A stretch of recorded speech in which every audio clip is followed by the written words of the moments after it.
Velkommen til Mongo TV. Vi er på igen i dag. Første juledag. Her er det den rigtige juleaften her i Sofia. Jeg er foran den danske ambassade igen, og vi er på vej ned til at tage sådan en touret guide af Sofia. Med sådan nogle turguider, det er sådan noget gratis, der bliver tilbudt her. Så det bliver spændende.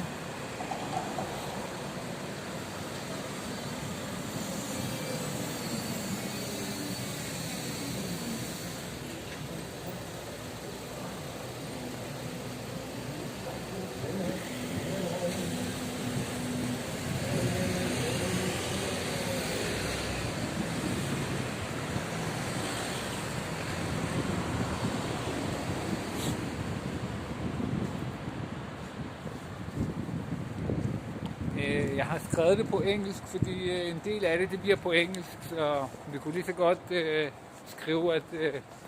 skrive titlen på engelsk. Kommer jeg lige til at sprøjte ud over. Men jeg har taget en lille øl med.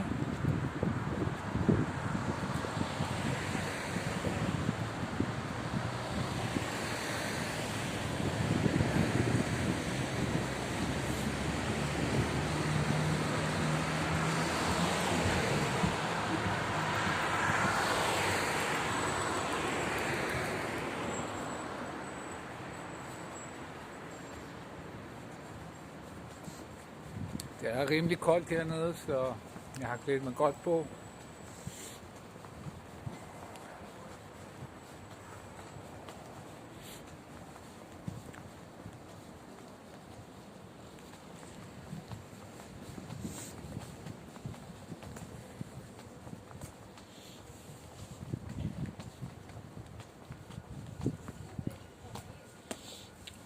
Jeg skal lige gøre noget her.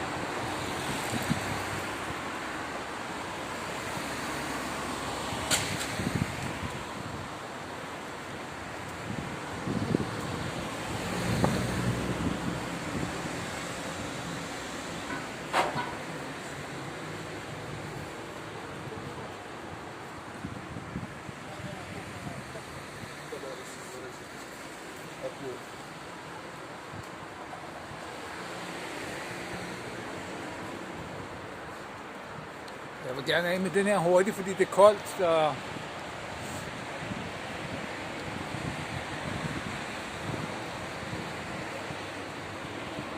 gider ikke gå med den og fryse om fingrene.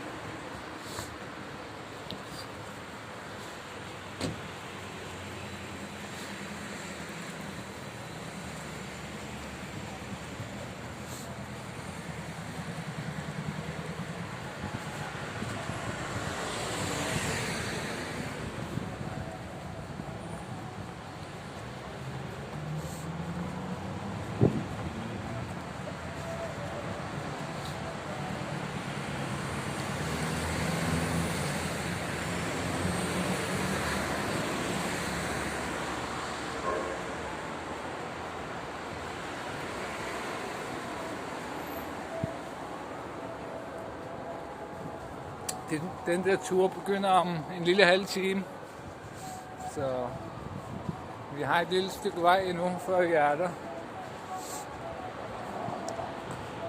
Det skulle være hver dag, også juleaften og det hele, så fordi i dag er det den rigtige juleaften her i Bulgarien. I går er det bare, så er det ikke noget særligt. Den 25. her i Bulgarien, det bliver fejret, så i dag er næsten alt lukket.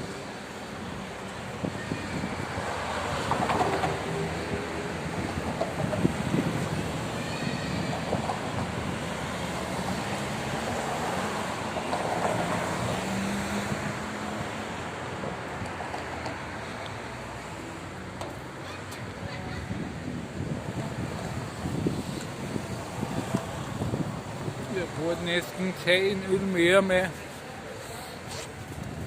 Så jeg er up and running.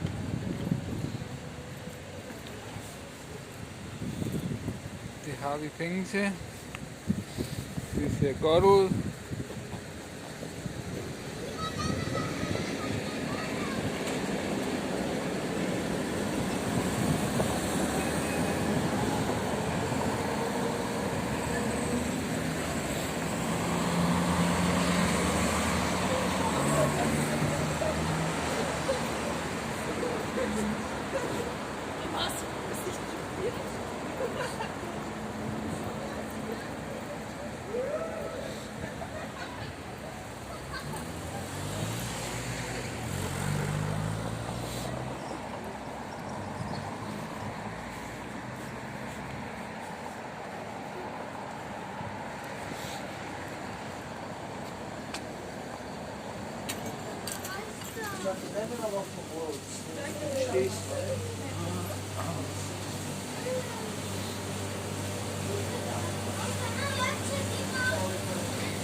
Ciao.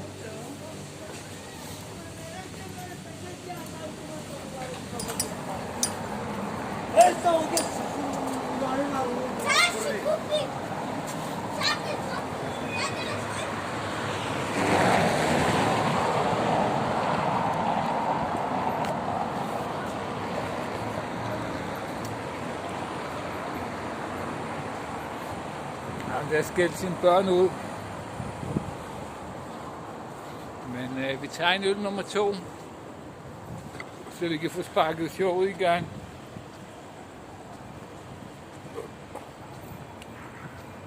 Gider ikke det der svage pisseri her med Crazy Bulgarian.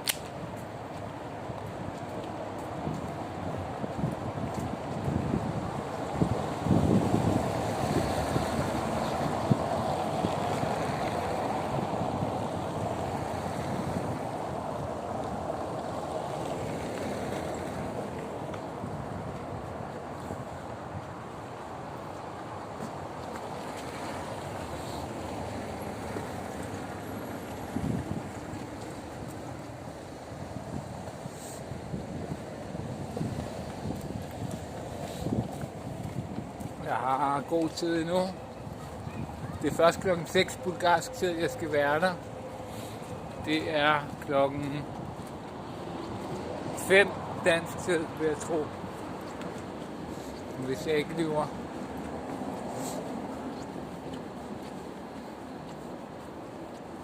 Jeg tænkte, at jeg vil lige ryge en lille bønne her. Fordi, hvorfor ikke? Bare lige finde et sted, vi kan lægge kameraet.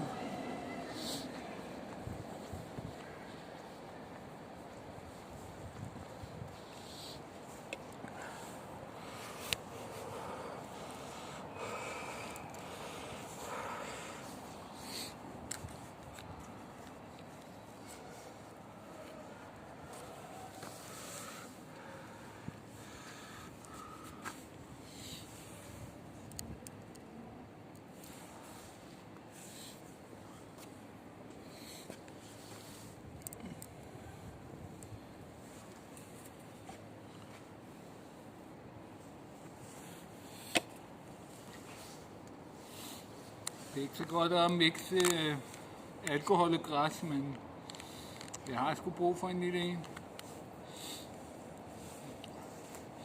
Det er sådan nogle små nogle, jeg ryger, så jeg ikke bliver for skæv.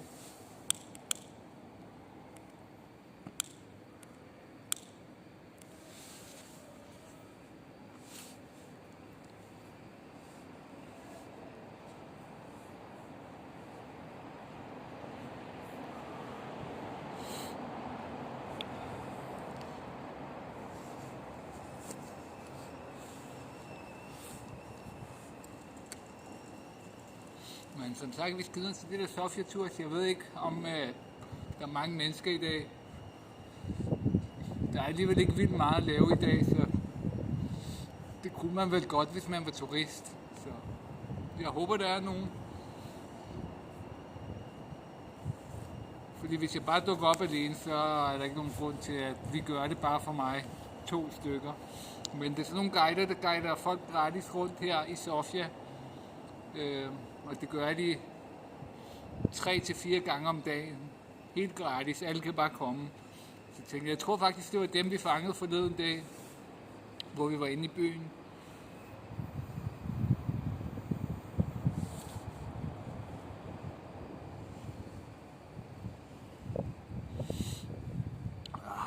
Det er godt.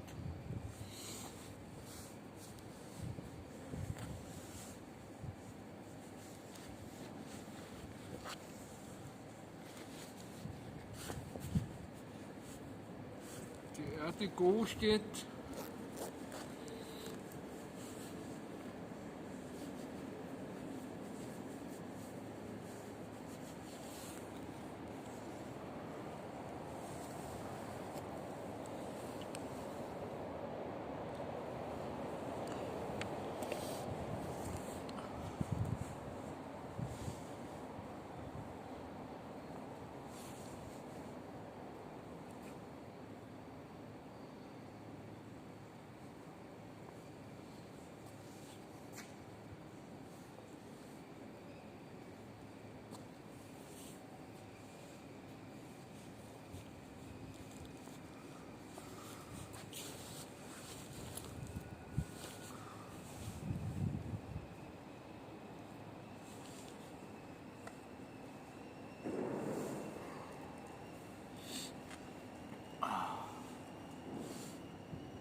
Vi skifter kameraet til forvendt om lidt. Jeg skal bare lige drikke den her øl færdig.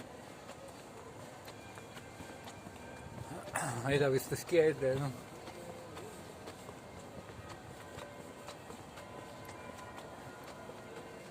Normalt så drikker jeg faktisk ikke, men man kan godt blive lidt sjovere, når man har drukket.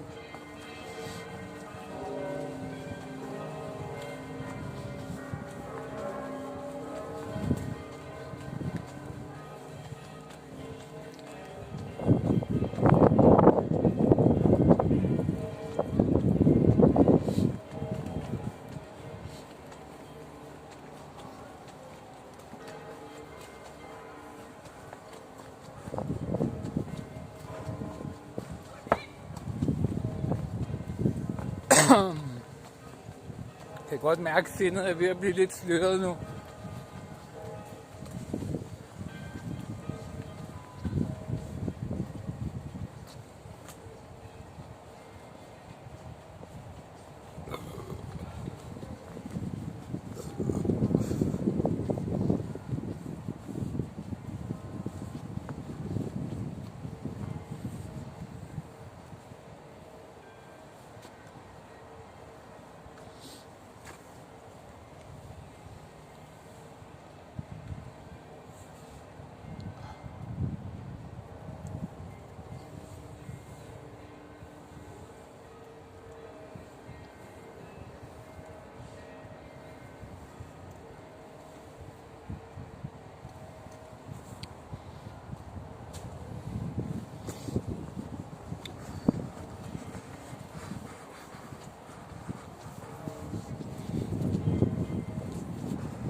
vende kamera.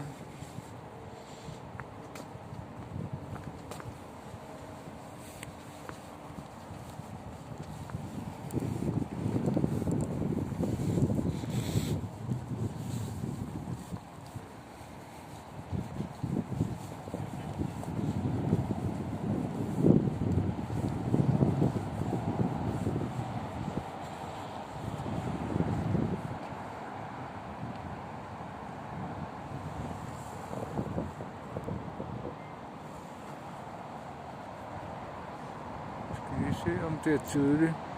Ja, det er det.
Og livgarden er her trofast.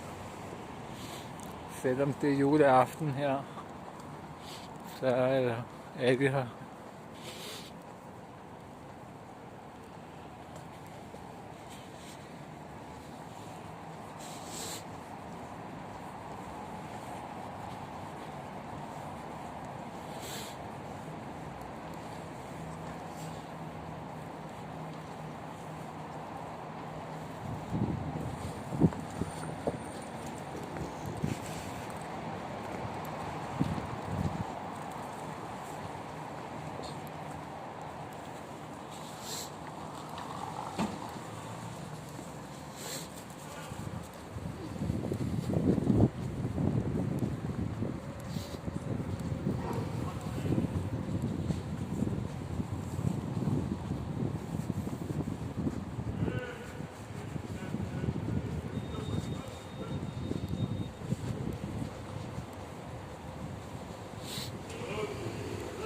Der var sgu nogle japanere, der gik ind i den her dyre butik. Er det kineser eller japanere?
Ja, det er tidligt på den. Det er først om 15 minutter, de begynder. Så det skulle starte her. Jeg ved ikke, om jeg skal tage en øl til i mellemtiden, men jeg får sgu også lyst til at pisse, så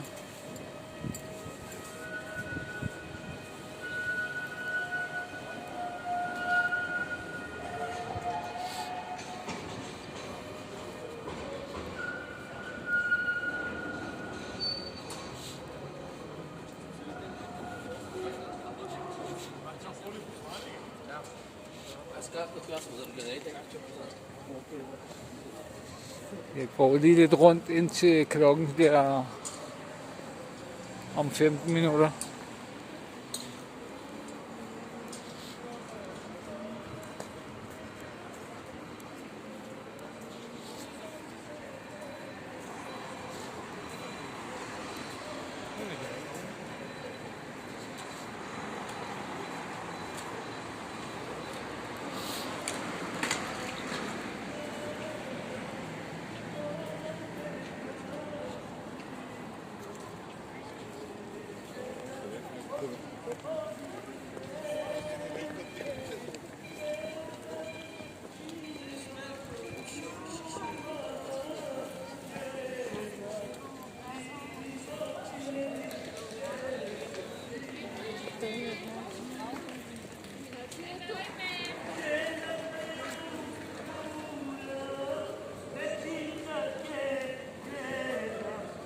Вечно твоя єдина,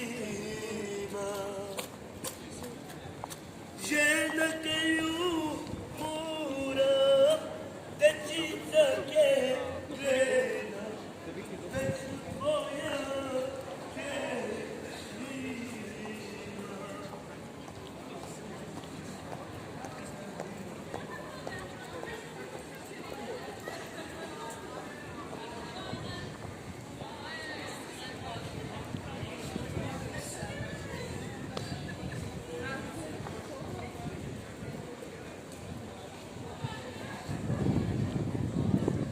Der er sgu alligevel folk ude her den 25. Det regnede jeg ikke med. Måske er det turister, mange af dem.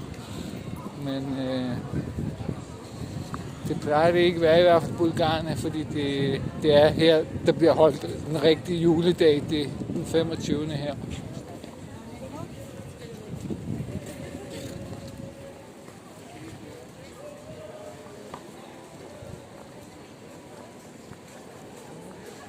Skal jeg tage en øl til?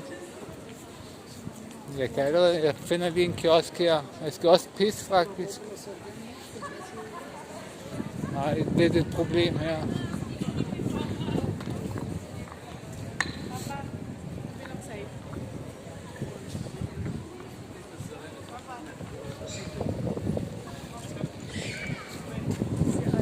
Jeg tror, der er en kiosk her et eller andet sted. Burde det i hvert fald være.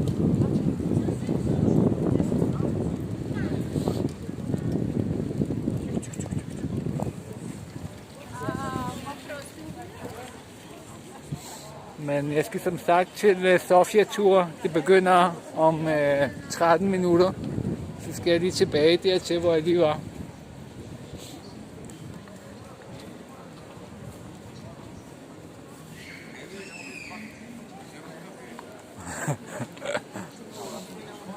Man kan ikke pisse lige her, men jeg prøver at finde et eller andet sted.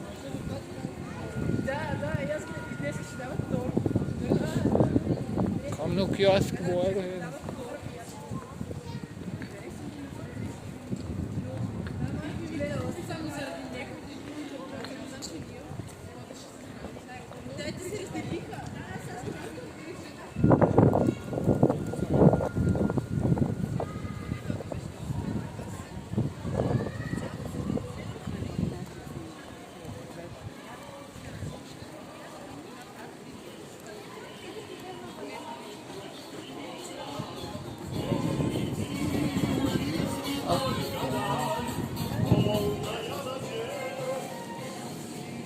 Здрасти.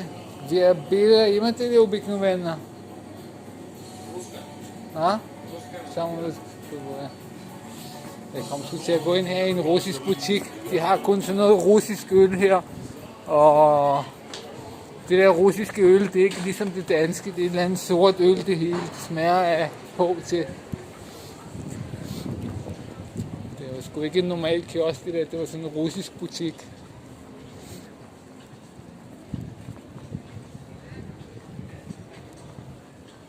Jeg tror, der var en her et eller andet sted.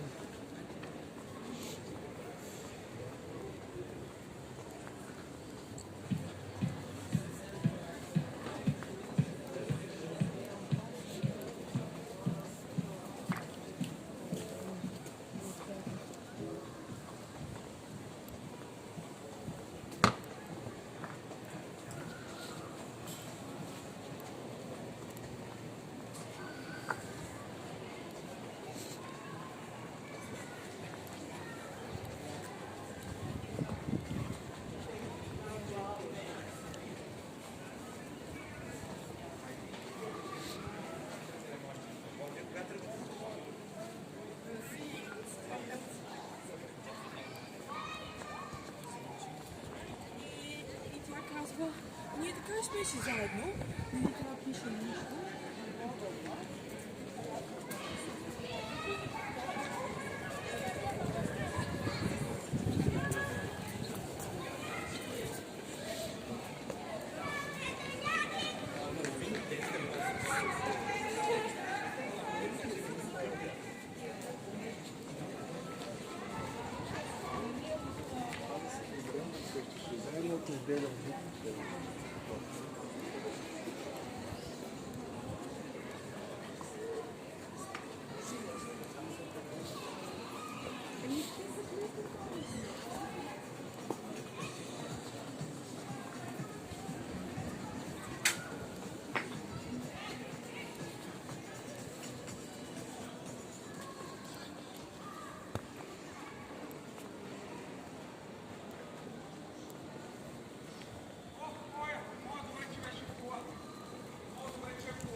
Снимате човека, гледай сега! Снима го, че е пиян от снощи!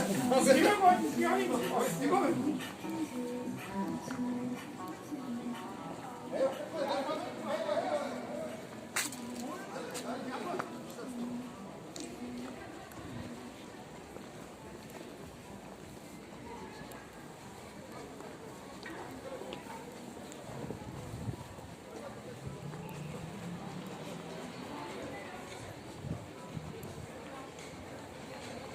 Der var der noget.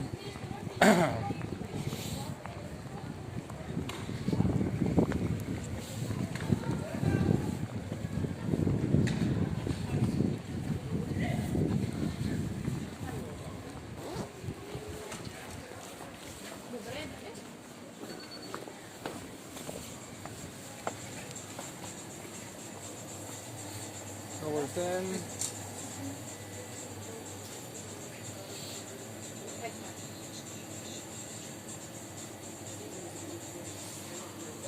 Jeg ved ikke rigtig, hvad jeg skal købe her.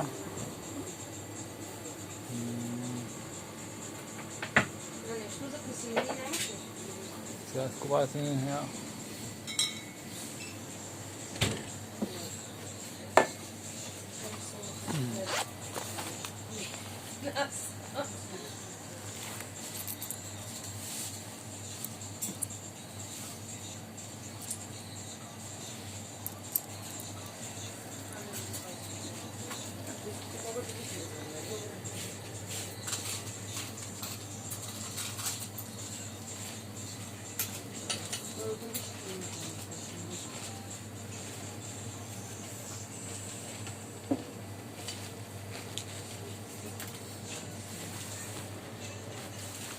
Теката ли има откъдещо?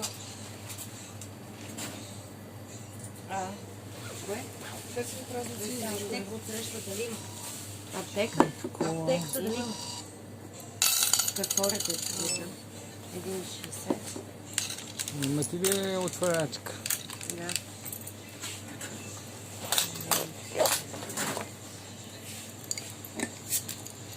Се. Весели празници.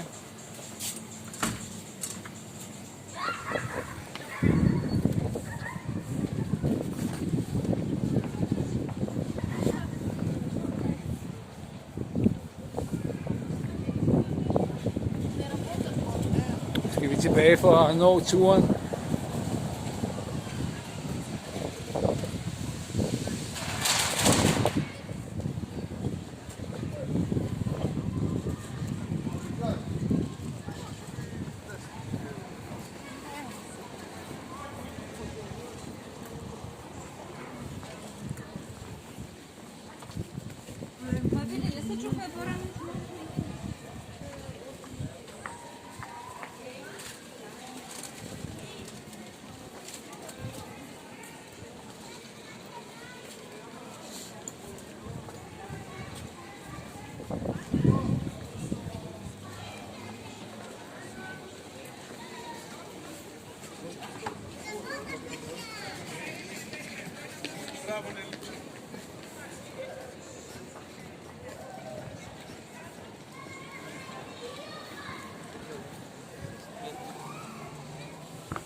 Jeg skal pisse, men der er ikke rigtig nogen steder her, så jeg bliver nødt til at holde mig. Håber jeg kan.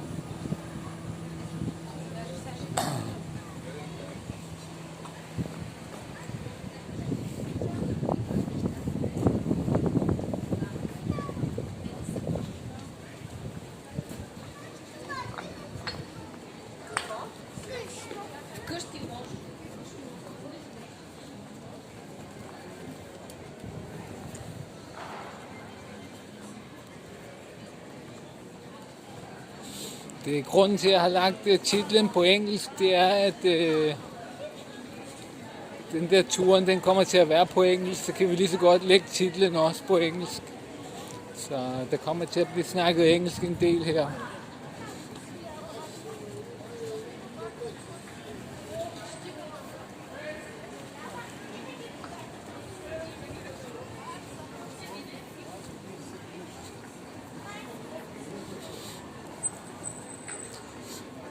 Jeg har 3 minutter.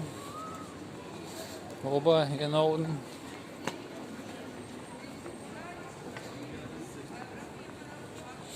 Jeg skal ned for enden af den her gade. Det er ikke så langt endnu, så jeg tror godt, jeg klarer den.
Så er vi der. Har et minut tilbage. De forklarer sikkert lidt om selve den der først, hvor de står, så vi har lidt tid.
About Spain and Latin America, and because of this, I have heard of Guadalupe. Wow!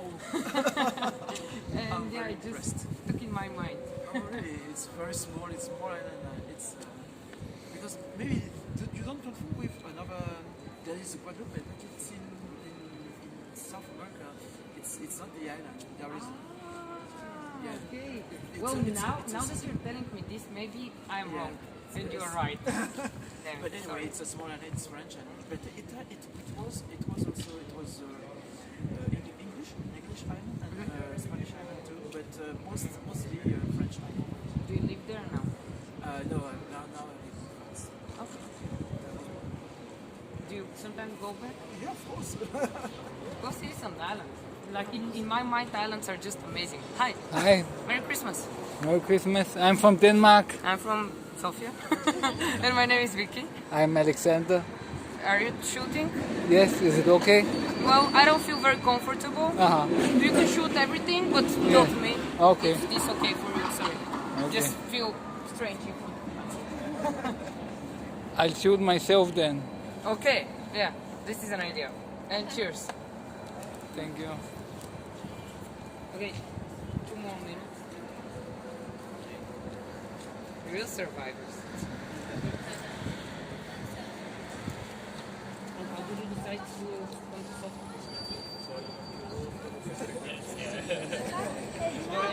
But you just close your eyes and point at a place on the map, and it turned out to be Sofia, or it turned out to be correct, and you decided to,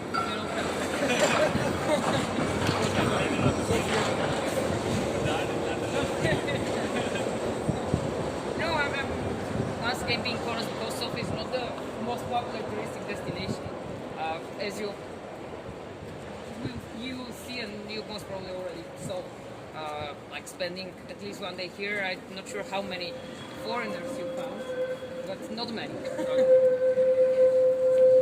So yeah, just curious why.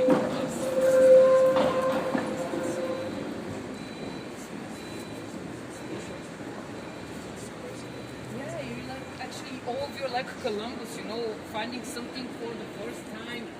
One of the first people to put their foot here in this city. And after this it will become like Paris and everybody will play.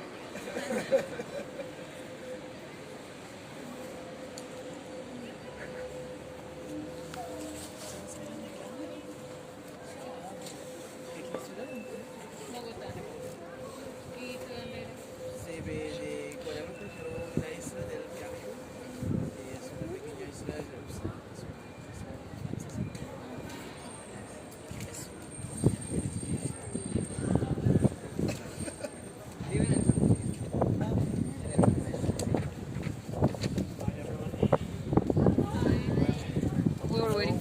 Oh, really? See? Showed up. Yeah, I didn't expect that. I thought I would be the only one.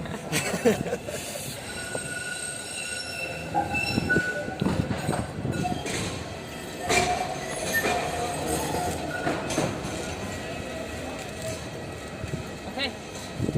We're about to start. Sofia, my name is Vicky, and it is written here. But if you forget it, you can just call me Hey. Okay? No offense taken, I promise. I'm super excited because for us Christmas is something super big. Christianity is the official religion in Bulgaria, but we're not like the top religious country, right? On the contrary. So we become religious twice a year, Easter and Christmas. But we spent these religious holidays with gathering with closest family and friends, and yeah, eating and drinking basically. So for me this is like super special because now I'm like with new friends, maybe potential new family. We'll be together for something like 2 hours, or not in the wrong way, we can become partners in crime if you wish. But yeah, thank you very much for being here, and I hope you not regret your choice. I will explain a few things like who we are and who I am. So the Free Sofia Tour is a project of an association which is called 365 or 365, because obviously we're here every single day of the year, no matter what. 1st of January again we're here in the morning. Usually it's me, one of the funniest tours ever, after celebrating New Year's Eve. And yeah, people show up a bit tipsy, but it is kind of fun. Yeah, we started to do this walking tours 9 years ago. I joined this team 8 years ago.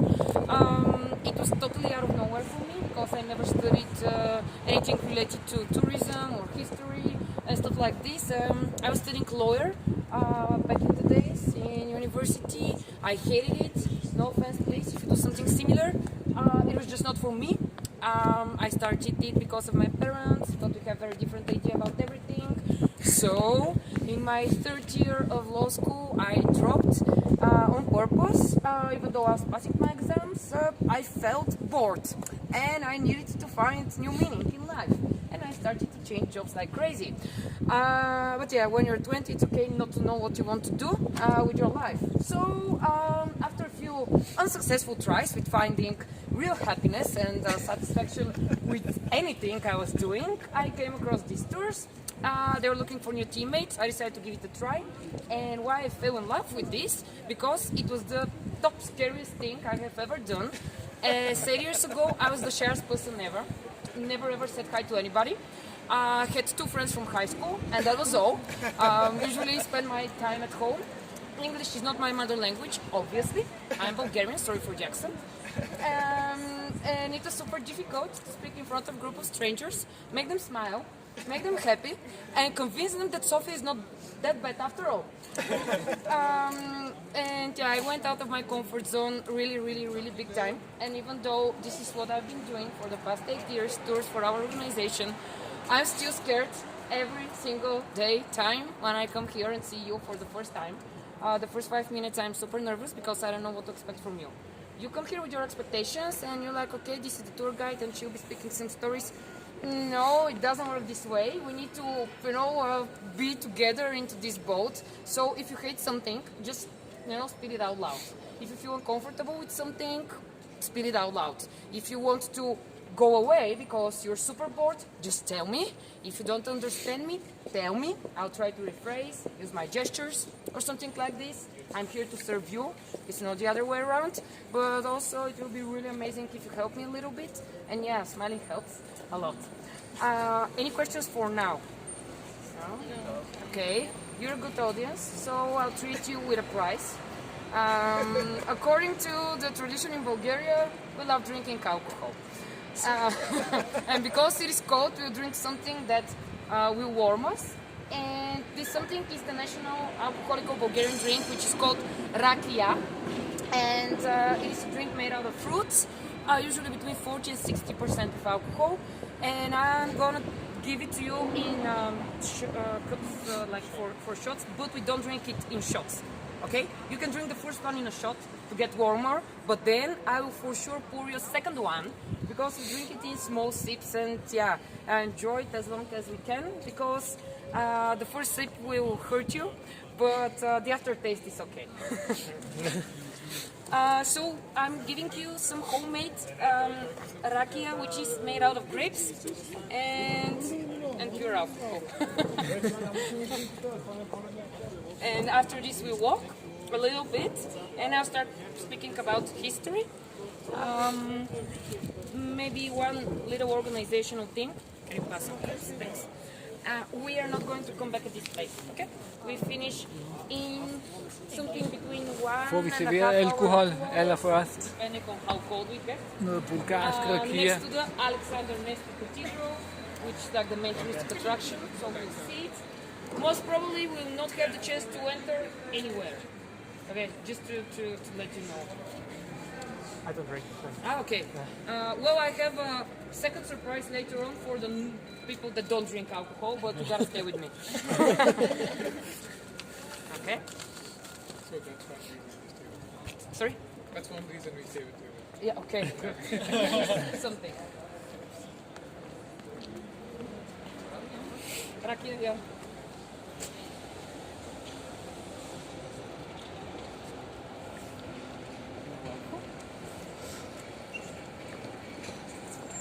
Thank you. Very well. Do you have any questions?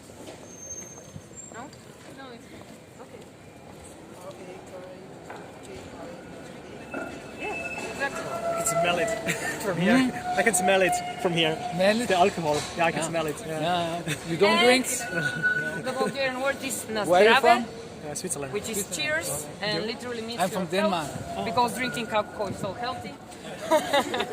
So yeah, nazdrave, and we can start walking. Oh, sorry, before we leave, could we just go around and ask like help people like everyone to know like where they're from? You're interested in it. Oh yeah, of course. Please, starting with you. Okay, I'm from Switzerland, Thomas. Hi.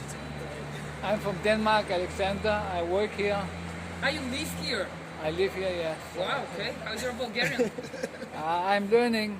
Okay. Thank you. My name is Maria Jose. I'm from Colombia. Right now I'm studying Turkey. My name is Paula. I'm from Colombia too, and we are studying in Turkey. I'm Sri from India, living in Germany. She's from India, living in London. Nitya from India, living in London. From India in London. Soon from Paris. Okay. Well, by the way, a round of applause, because even though our group is super small, we have people from 3 different continents, which is quite amazing. Yeah. Wow. Yeah, once again, thank you very much. And yeah, let's start walking.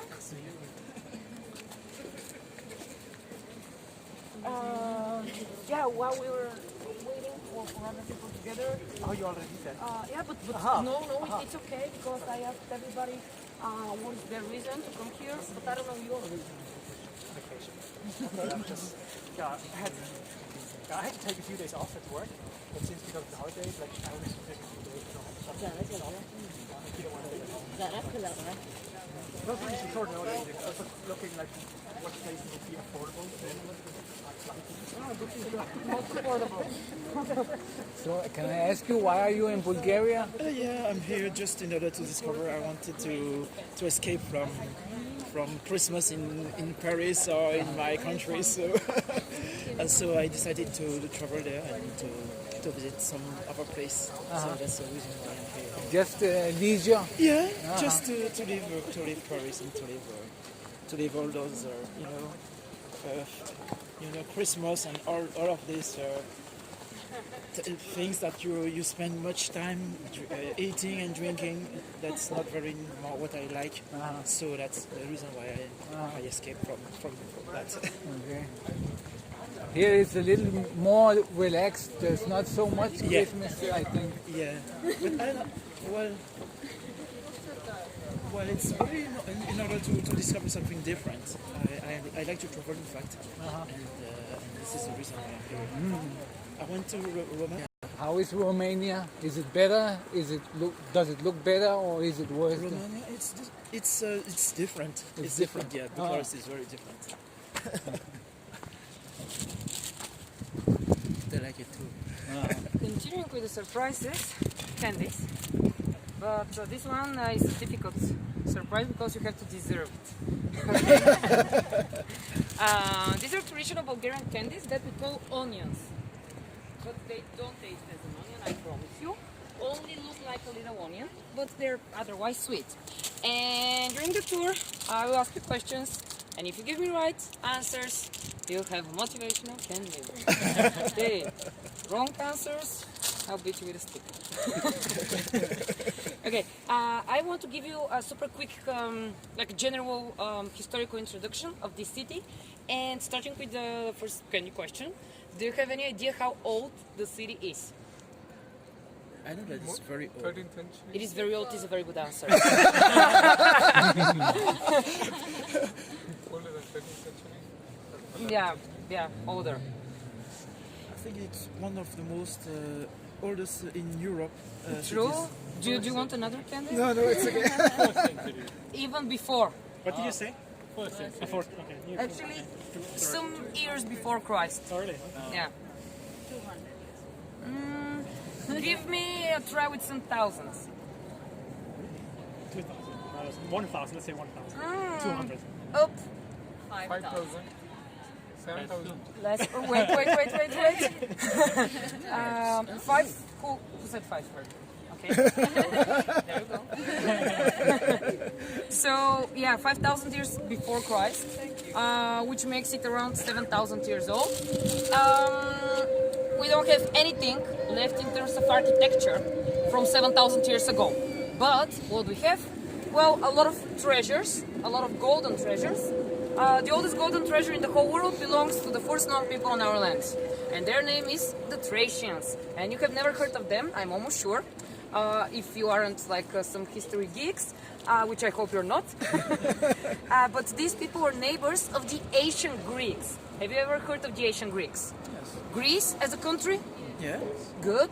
Well, before Greece appeared as a modern Greece country, there were tribes living there. Spartacus? Yeah. Any bells ringing? Okay, good. Spartacus was one of the Thracians, so one of the guys living here in our lands. And he was this gladiator, big, tough, strong. Maybe you have watched the movie. There is a reason. The secret passion and the secret weapon of the Thracians, this is how they avoided war, was to eat garlic. And nobody attacked them, because if somebody approached them, they would just do, okay, everybody eat that. Garlic was a top priority for them, and they would eat it every single day, just taking it from the ground and eat it like this raw, in super big quantities. So, gentlemen, if you want to be like Spartacus, garlic is the secret. And this is something that we took by these first people that lived on our lands. Today, in about 80% of the traditional Bulgarian food, we put garlic. Second thing we took by these guys was their passion for wine. You can think of them as the happiest tribe ever, because their supreme god was the god of wine. So today we grow some sorts of grapes that exist only here. Not as famous as the French or Italian wine, for example, for sure. But while you're here, and if you drink alcohol, no, give it a try. I can write you down the names of some sorts. So these people came to our land, they split it in smaller groups, and every small local group had its own name. The ones that lived in the today's city of Sofia were called Serdi. In their language, this means in the center or in the middle. This is important because after these Serdi people, we received the first official name of our city. The name was Serdica, the city of the Serdi, and the city in the center of the Balkan Peninsula. So we had a very strategic location back in the days, and the first people who saw this were the Romans. Have you heard of the Romans? Good, they were pretty much all over the place. So they came, they saw, they conquered. And the oldest things that we can see today in our city, and we'll see during our walk, belong to the Roman period of our city, because they knew how to build. And yeah, today the whole Roman city of Serdica is just under our feet. Starting from the building that we started the tour from, over there was the southern gate of our city, well, under it. Later on we'll get to the eastern gate, remains of the eastern gate of our city, and some remains of the fortress, and at some point you have kind of a basic idea how big the city, how big this city used to be. Not very big, okay? Not to disappoint you, I want to be honest with you during the whole time. Super small actually, but don't tell anybody, please. Then we skip few centuries ahead in time. Romans are here. Gladiator battles, also drinking wine, living like a boss. Romans want to conquer all the world, crazy ambitions, and then something very important happens. In the 5th and 6th century after Christ, in the continent of Europe, there was big movement of tribes. So think of Game of Thrones kind of style. People were moving from one place to another, they were fighting one with each other, and everybody wanted a piece of land. So 2 tribes came to our lands. Their names are the Asian Bulgarians, and they came from Middle Asia, different theories, maybe India, maybe Iran. We still don't know for sure. What we know for sure is that they came to our lands with their sheep, goats and cows. So they traveled a long way with their animals giving milk, super strange for nomadic people. They came here, they introduced to us their love for dairy products. So today we're obsessed with eating cheese, yogurt and milk. And then came the Slavic people. They came from north of Europe. Some of them would inhabit countries like today's country of Russia. You have heard of Russia? Okay, Slavic country. Poland, another Slavic country. And some other part of the Slavic people came further south and stopped in our lands. What we took by them, well, their Slavic language. They were the smart ones. So, in the 7th century, in the lands of this still non-existing country, we have the Romans, become powerful, and we have the 3 totally separated groups of Asian tribes. Okay, so still some Thracians are left, the first known people from 7,000 years ago, the smart ones, and the milk lovers. And the Romans were constantly attacking everybody and killing people. Violent, yeah, crazy times, medieval times. So at some point, the Asian Bulgarians decided to offer the others a deal. And they said, hey guys, why don't we unite, and not fight with each other, just combine powers and stop the attacks of the Romans. This is how Bulgaria appeared on the map of the world. It sounds like a fairy tale, but it is absolutely true. Just for super practical reason, to survive, the first medieval Bulgarian kingdom was established. And we became stronger, not that united in the beginning, because people had, these tribes had different gods, different languages, and so on and so forth. So it was in the 9th century when we developed our own script, our own writing, the so-called Cyrillic writing. A lot of people believe that we stole the Russian alphabet. Actually, it's the opposite. We very generously gave our alphabet to the Russians, and we adopted the Eastern Orthodox Christianity, which is super similar to the Catholic Christianity. It is Christianity in the end of the day. These 2 things, one religion, one alphabet, one language, basically gave the people in our country kind of national consciousness. So we developed the national motto of Bulgaria, which is unity makes strength. We became more united, we became stronger, and we started to kick the asses of the Romans. Up until the 11th century, when they smashed us really big time, after a super bloody battle, we disappeared from the map of the world. Shit happens.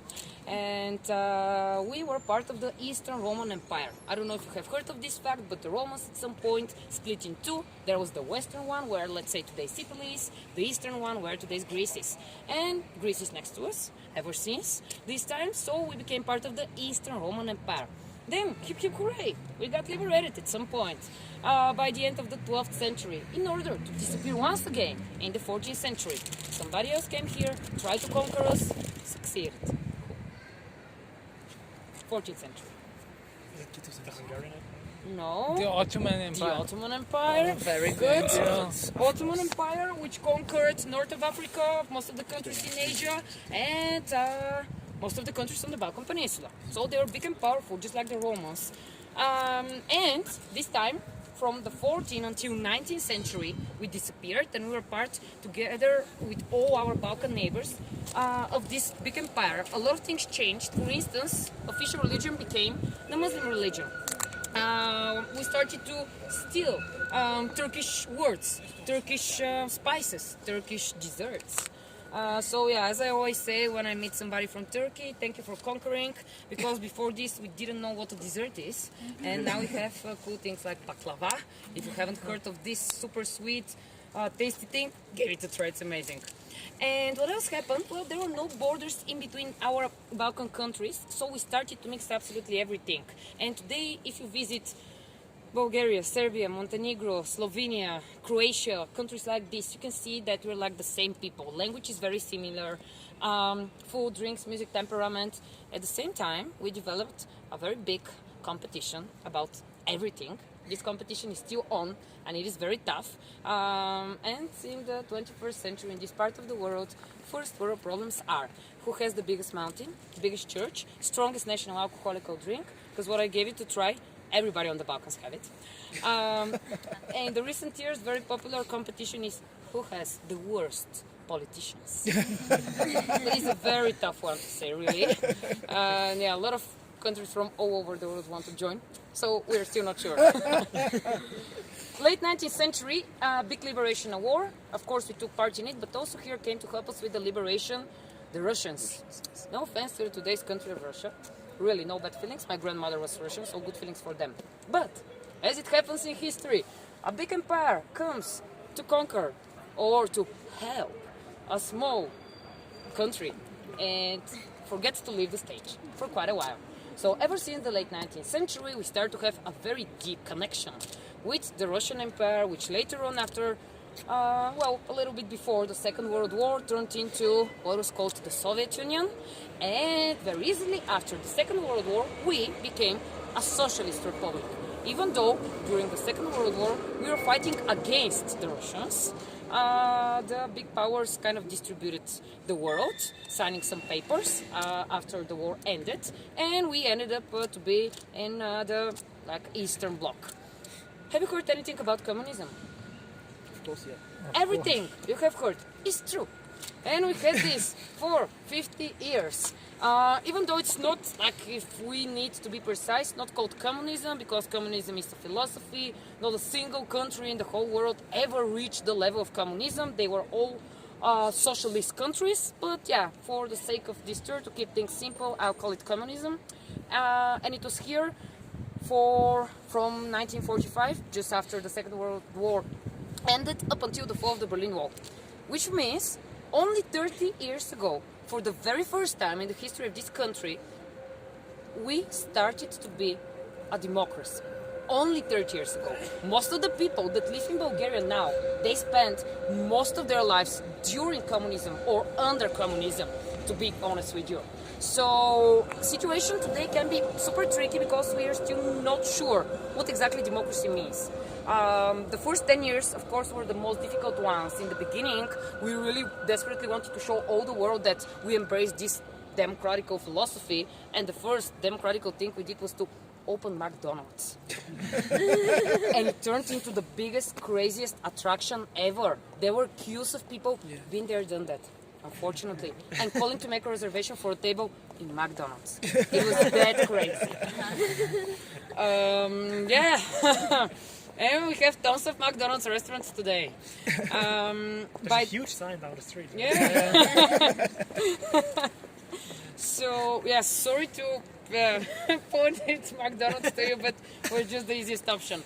By the late 20th century, the government decided to try to change course, and we started to negotiate with the European Union in order to enter.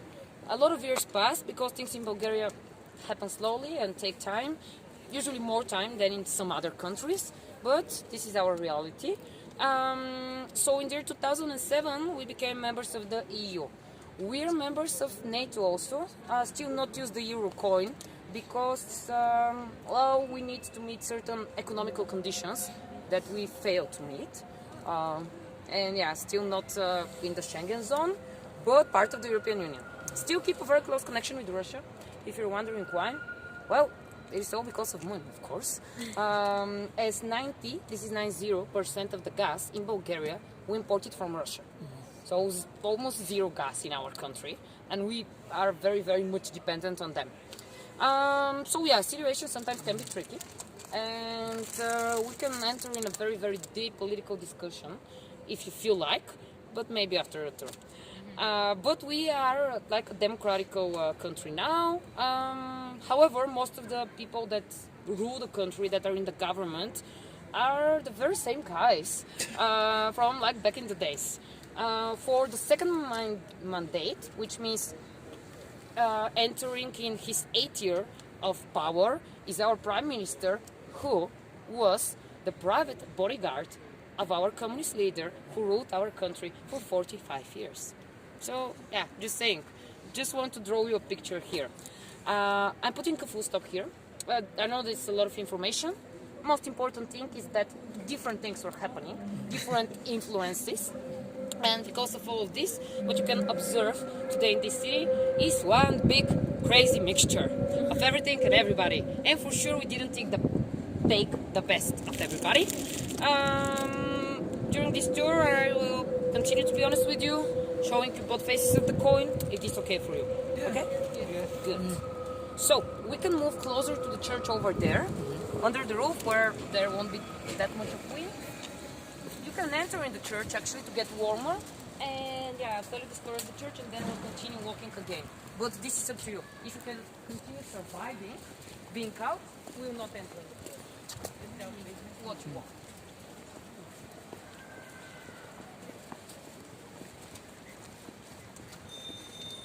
So, I admire. Just admire the way you things always stay out of everything. Jeg er ved at blive godt stiv her. 1970s. Efter flere rakier, hun gav mig 40% plus.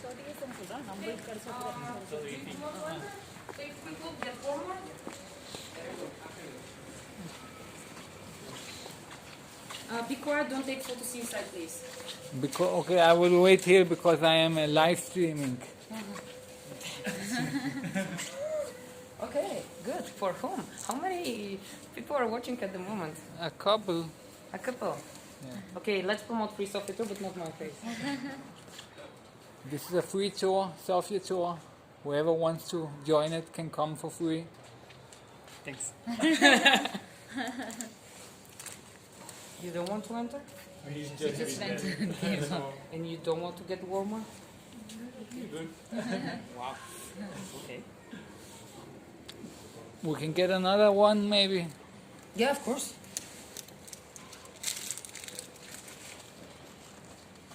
It's good that Bulgarians, they drink a lot, so Yeah. in Denmark we drink a lot too. I know. So this is your place because alcohol is cheap here. Yes. Thank you. Cheers. Cheers. Why are you not drinking? I'm working. So do you have many political parties here now? Or Yes, but to be super honest with you, they're all the same, really. Like even the philosophy they have, or the ideas and the things they want to achieve, they're all the same. And I don't know why they just don't connect powers like back in the days the Asian tribes did. I think maybe communism is not so bad because some countries, like for example China, United Arab Emirates, and they can all do it without democracy. Yeah. Because democracy, every time the power changes hands, and it's not constantly on one flow. For sure, nothing is just black or white, and Yeah. there's some good things about communism. I don't hate it. Much. Okay, typical Orthodox Christian church. Many churches in Sofia you can expect. This is the top thing that we have, really. And back in the days, the Bulgarian people are very religious, not like today, as I told you in the beginning. Back in the days, the religion was always the thing that kept us united and strong and giving us hope, because every single time we were conquered by somebody else, we managed to keep our own beliefs. And even during communism, the churches were not destroyed, just like it happened in Russia or like other countries. Religion was just kind of hidden, and people, like, it was not very well accepted if you were seen in a church. So not very many weddings, let's say, in a church, but still people continued to worship the rituals.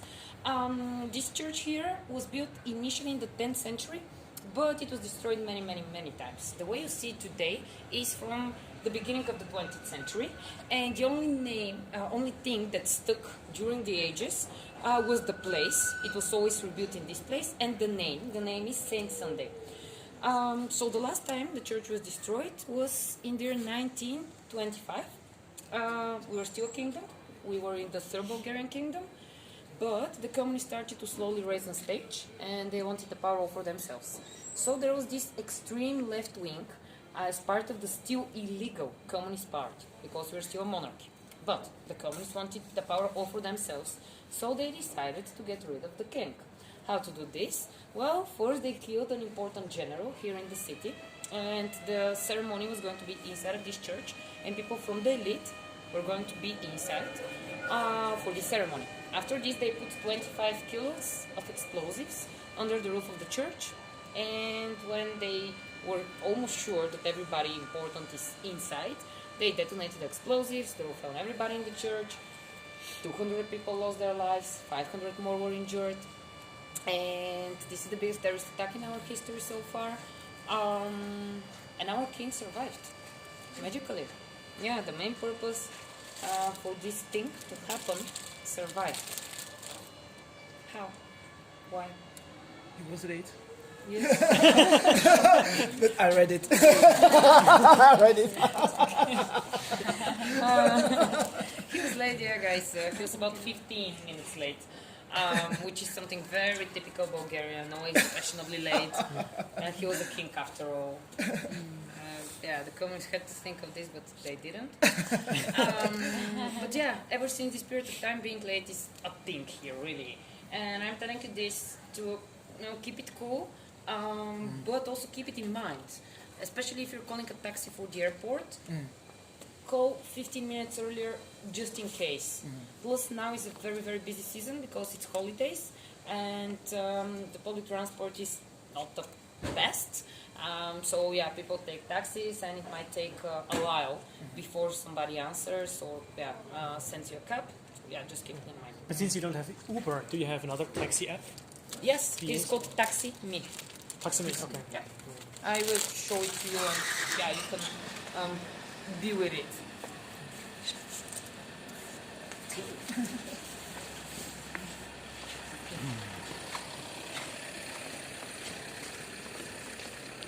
Head over.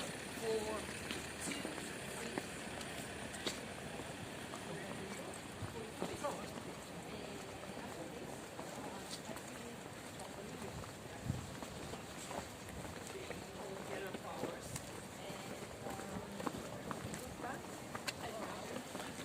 Jeg tager lidt pis på dem, så de ikke ved, at jeg er bulgar. Jeg er også blevet godt stiv nu, vil jeg ærligt talt indrømme. Så jeg kan godt mærke det. Jeg skal også pisse her meget. Jeg håber, der er et eller andet sted, jeg kan finde her.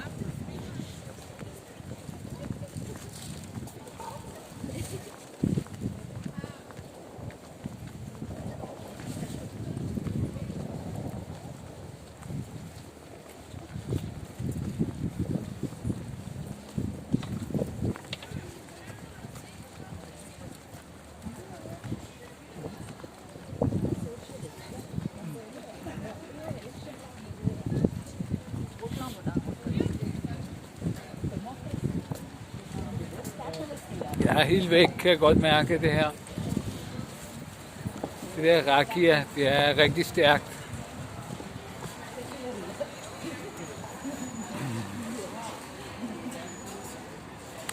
Det er helt gratis at komme med her, men jeg ved fra folk, der har været der, at det er til sidst, så spørger de dig, har du lyst til at donere lidt penge til os? Så jeg skal nok donere lidt til den.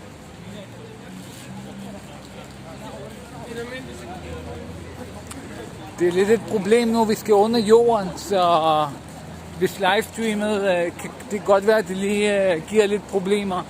Jeg må lige se, hvis det er, så løber jeg lige videre.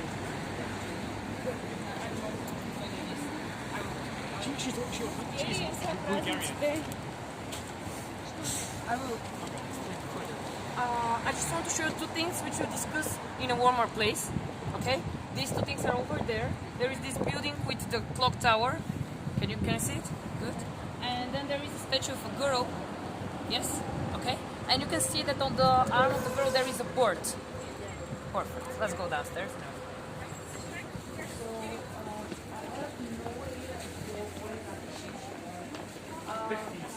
No, basically just like fake wall.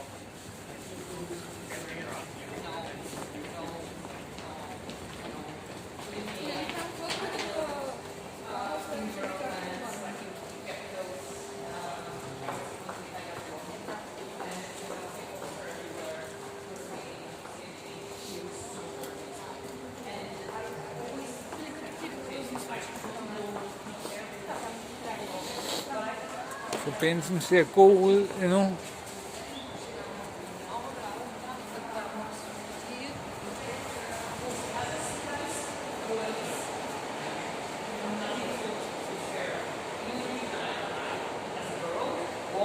At night, and I feel completely safe. So yeah, in terms of safety, our city is pretty safe. Well, I don't want to jinx anything, but yeah, it is. So the building with the clock tower is our biggest Catholic cathedral, and it's kind of brand new actually.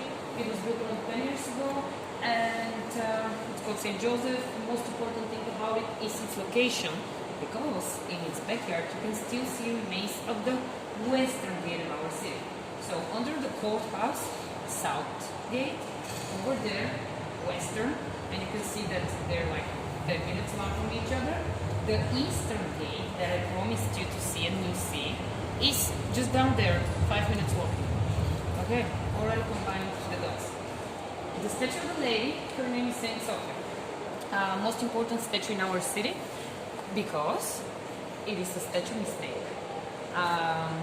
According to what 99% of the Bulgarian people believe in, this girl Sofia is the patron saint and symbol of our city, and we have the name of our city Sofia after her. This is complete nonsense.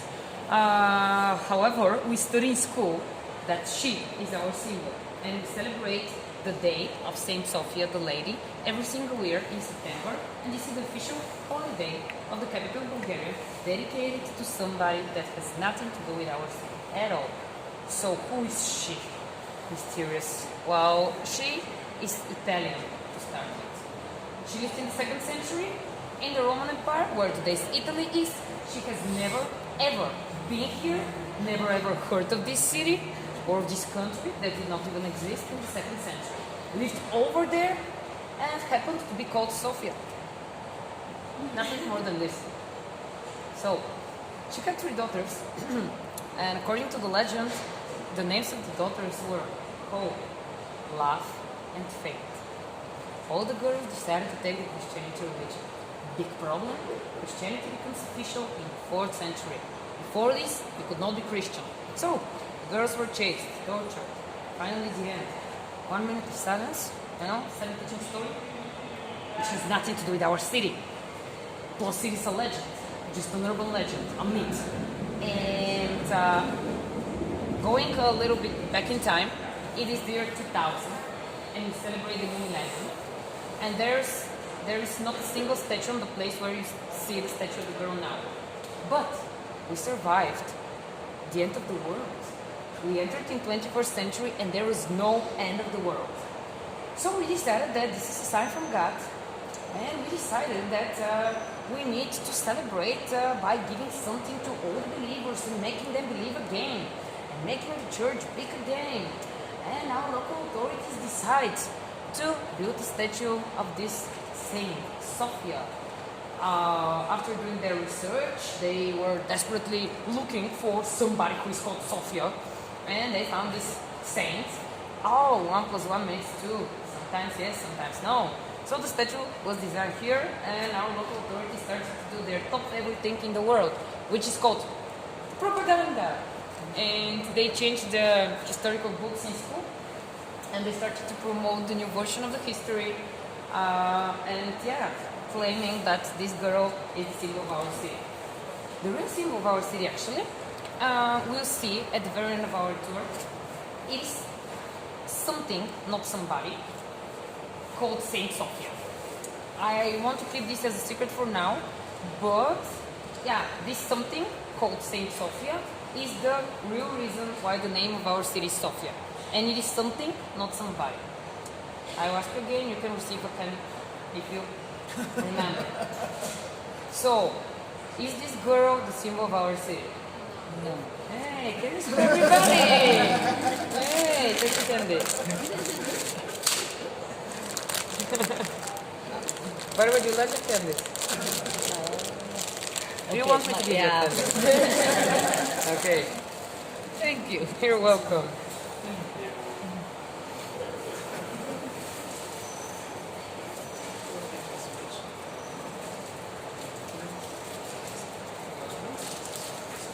Thank you. So, you like this place? It's warm. Do you want to stay here for a little bit more? Okay. We're not going to take the metro, but our metro plays an important role of the discovery of the history. Because if you dig deeper underground for your metro, you find stuff. And usually what you find is Roman stuff. So for the first 30 years of trying to build a metro line, we did not succeed. It was year after year after year, always delaying a bit of today's job for tomorrow, always discovering this or that. So for 30 years, we managed to build one metro line. Keep great for us. Then, 5 years ago, we decided to give it another try with a second metro line. And again, we started to find remains, which we'll see once we exit this station. So the construction of the metro stopped. And please imagine us local people being super angry because we were like, okay, so we wait for another 30 years for just a second metro line. Some people were like, are we going to be alive when this thing happens? But the archaeologists, on the other hand, oh my God, they're like, yes, job for us. Let's see what the Romans left us. Stones. They always leave us stones. So what is outside actually are some remains of apartment buildings of the richest and most influential people living in our city in the 2nd and 3rd century. The ordinary people living outside of the fortress, which once again I'm repeating myself, we'll get to see in, let's say, 20 minutes. Some of the stones that we'll see in a moment are original, some of them are non-original. The ones that touch the ground level are the original ones, then they put non-original or artificial stones on top of the original to preserve them, from snow and stuff like this. And what they also discovered were remains of an ancient Roman road, which was called Cardo Maximus, and it was passing in this direction under the today's street, which is on top of our heads. And this was one of the two main streets in our city. It was the one that connected the northern to the southern gate, just in the opposite direction. Once again underground level, but once again following the same direction as the street which is above our heads, was the Decumanus Maximus, connecting the other two gates. So Cardo Maximus is hidden in a Roman museum and you need to pay some money in order to get the museum, but at this tour we'll be walking on Decumanus Maximus. We'll be walking on an original part of a 2nd century Roman road in just 20 minutes, and it will take us to the eastern gate of our city and to the fortress of the Roman city of Serdica. These two main streets were connected exactly here. This was the main crossroad. So, kind of symbolically, today this metro station is called Serdica, as the first name of our city, and also is the only metro station where the two metro lines that we have cross one to each other. So I'm telling you all of this, not only because you'll see the Roman remains, but also to pinpoint something for you, something that makes our city a bit more different than other capitals. We don't have a north and the new town. Everything is mixed together. One generation was always building on top of the previous one, most of the times for practical reasons, because back in the days people didn't care about culture and history and stuff like this. So when they would find stones, they would just use them for their own purposes. This is how the church over there, yeah, you can see it through the glass, appeared in September from the 14th century. But it was built with stones from 4th century. And these stones, just recently, it turned out that once upon a time, belonged to a Roman crypt. And today, if one wants to get inside of this functioning Orthodox temple, you go downstairs and you enter into a crypt and you see these original bricks, and then naturally you climb up a little bit to be at the 14th century level of this church.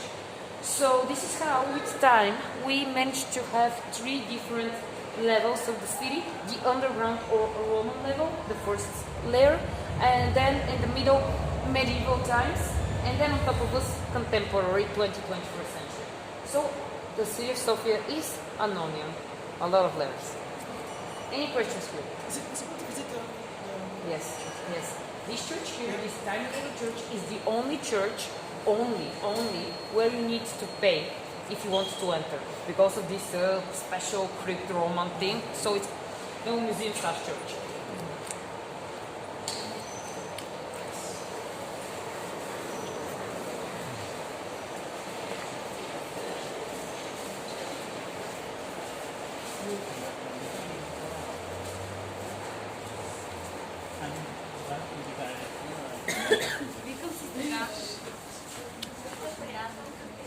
Yeah, this is the end, and this is what I meant, that you go on the underground Roman level, and after this, like inside there, natural stairs, and you climb up a little bit. And over there are these remains of apartment house.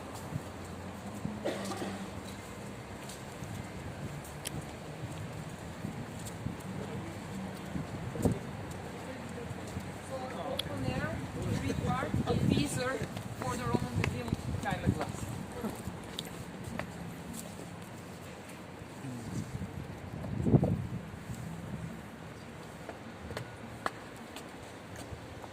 And yeah, once you're ready, you can follow me.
I would like to take like half a year or a year off from North America.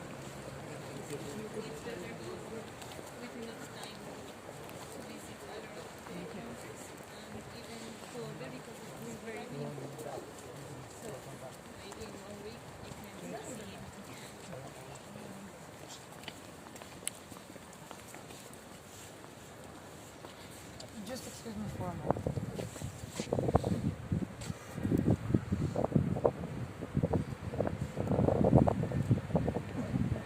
Thanks. Okay. Do you see the black roof of the building over there? Yes? No? Okay, can you guess what the building is? No?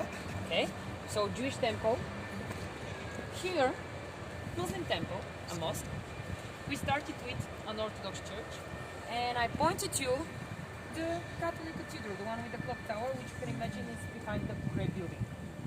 So we have these 4 temples that are at a very short distance, one from each other, and they have managed to do it without throwing stones at each other. That is why this place here is called Square of Tolerance.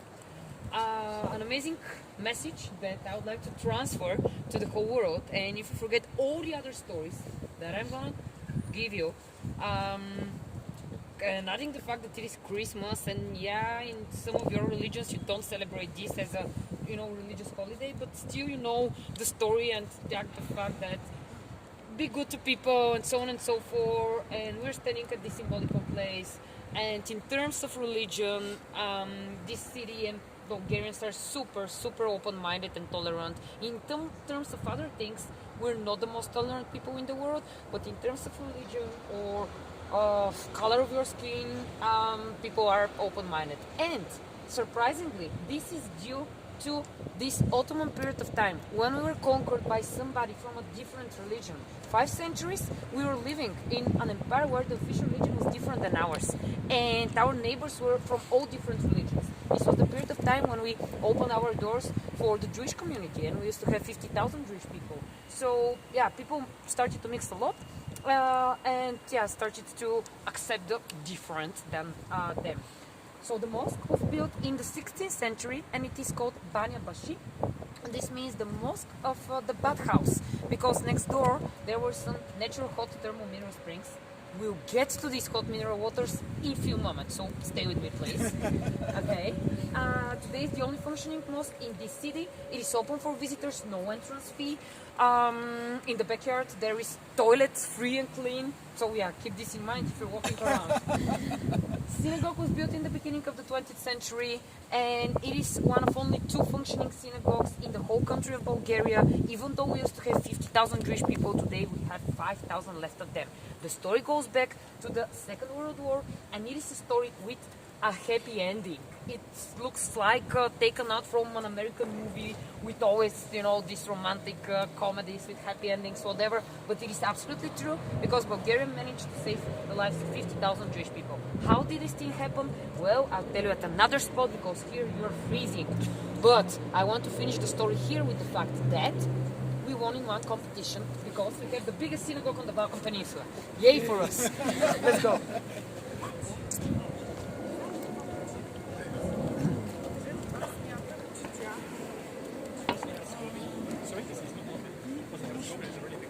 Where? In Bosnia? Yeah? Well, yeah, I personally measured it. No, I don't know, just a fact. Not measured it. Maybe there's something there.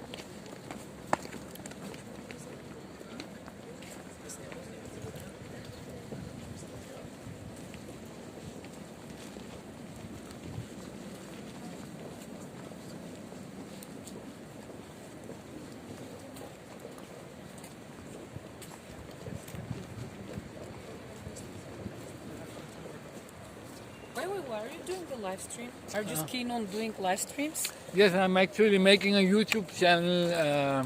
There's a lot of people that are getting famous this way. So actually, I'm not sure if this is okay, even if it's not against the rules of our organization, because now all the information, I'm just spilling it out loud. But I think it's good because it's promotion. Yeah, I have no idea. Just mentioning it as a fact. I think because when I have looked at your organization, I think it's usually a good thing for everybody to get exposure. For sure.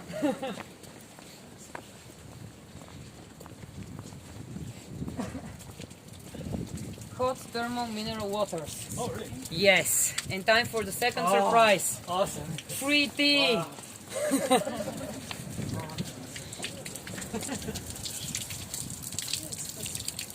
Det er varmvandet her. Der hælder 24 timer i døgnet, er der sådan noget varmt kildevand her.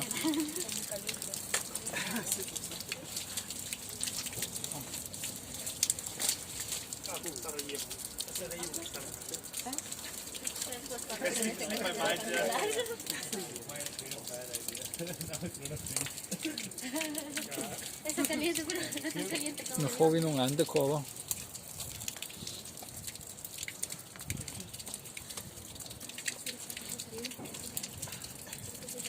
So the water is drinkable, obviously, and we've just used Thank the you. hot thermal mineral spring with 37 degrees Celsius of the water flowing like this, unstoppable, to have some tea and warm ourselves. And you to continue to listen to me, please. I promise that I will continue to be, I will try to be, faster from now on. Nu får vi te gratis. This is Bulgarian herbal tea, and yeah, we don't drink other types of tea. What we have in the whole country, in the mountains, herbs.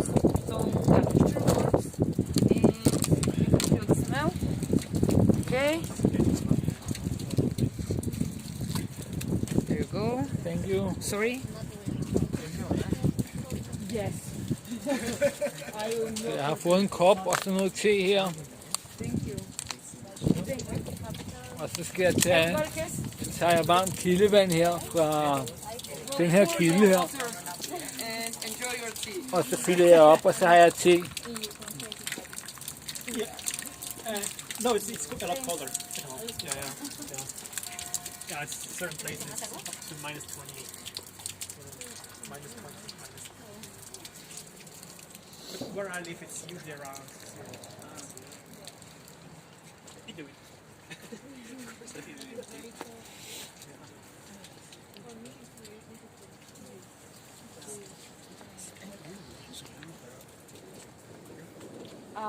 By the It's way, quite warm as well. how about taking our group picture here with your cups of tea? Okay.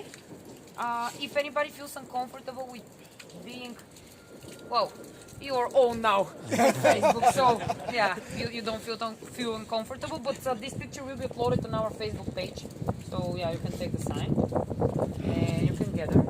Får vi taget et gruppefoto.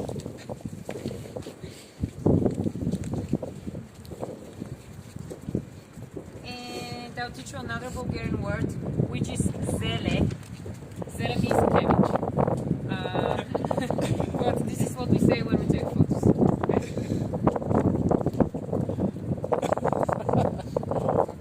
Are you ready?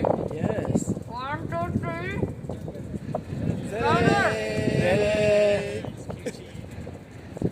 Thanks. Okay. Bruger det til Facebook-propaganda. Sorry? No, I'm just talking to Okay.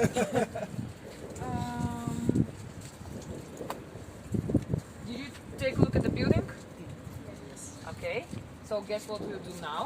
Walk a little bit to hide somewhere, and I'm gonna tell you the story of the building, the story of the cup mineral water, and the story of the Bulgarian, saving the Bulgarian Jewish people. Are you okay with this, or you want to continue to be here?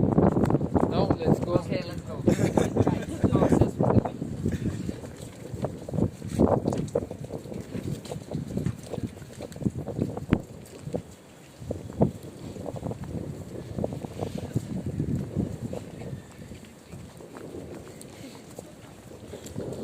Jeg er rimelig stiv allerede.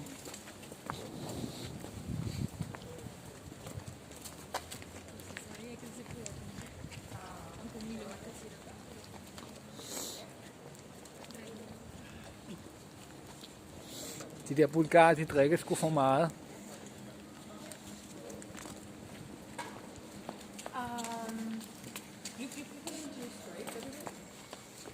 Can you? Yeah, just don't shoot the face of there before the group. Ja, ja. Thanks. Of course. Thanks.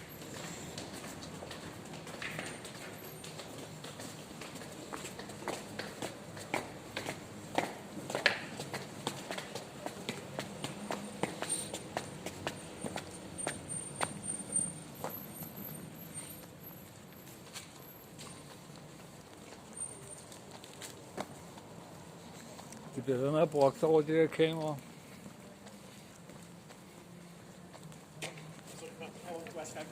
Sorry.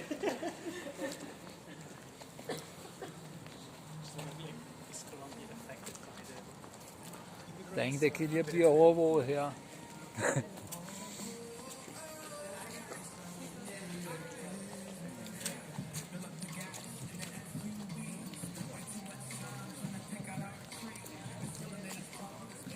Men sådan er det, vi er i 2019, der bliver man overvåget, uanset hvor man er. Kamera overalt. Det er ikke noget, man kan komme udenom.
stricter. I'll be stricter with the boulders. For us, it's very difficult and we try as no, very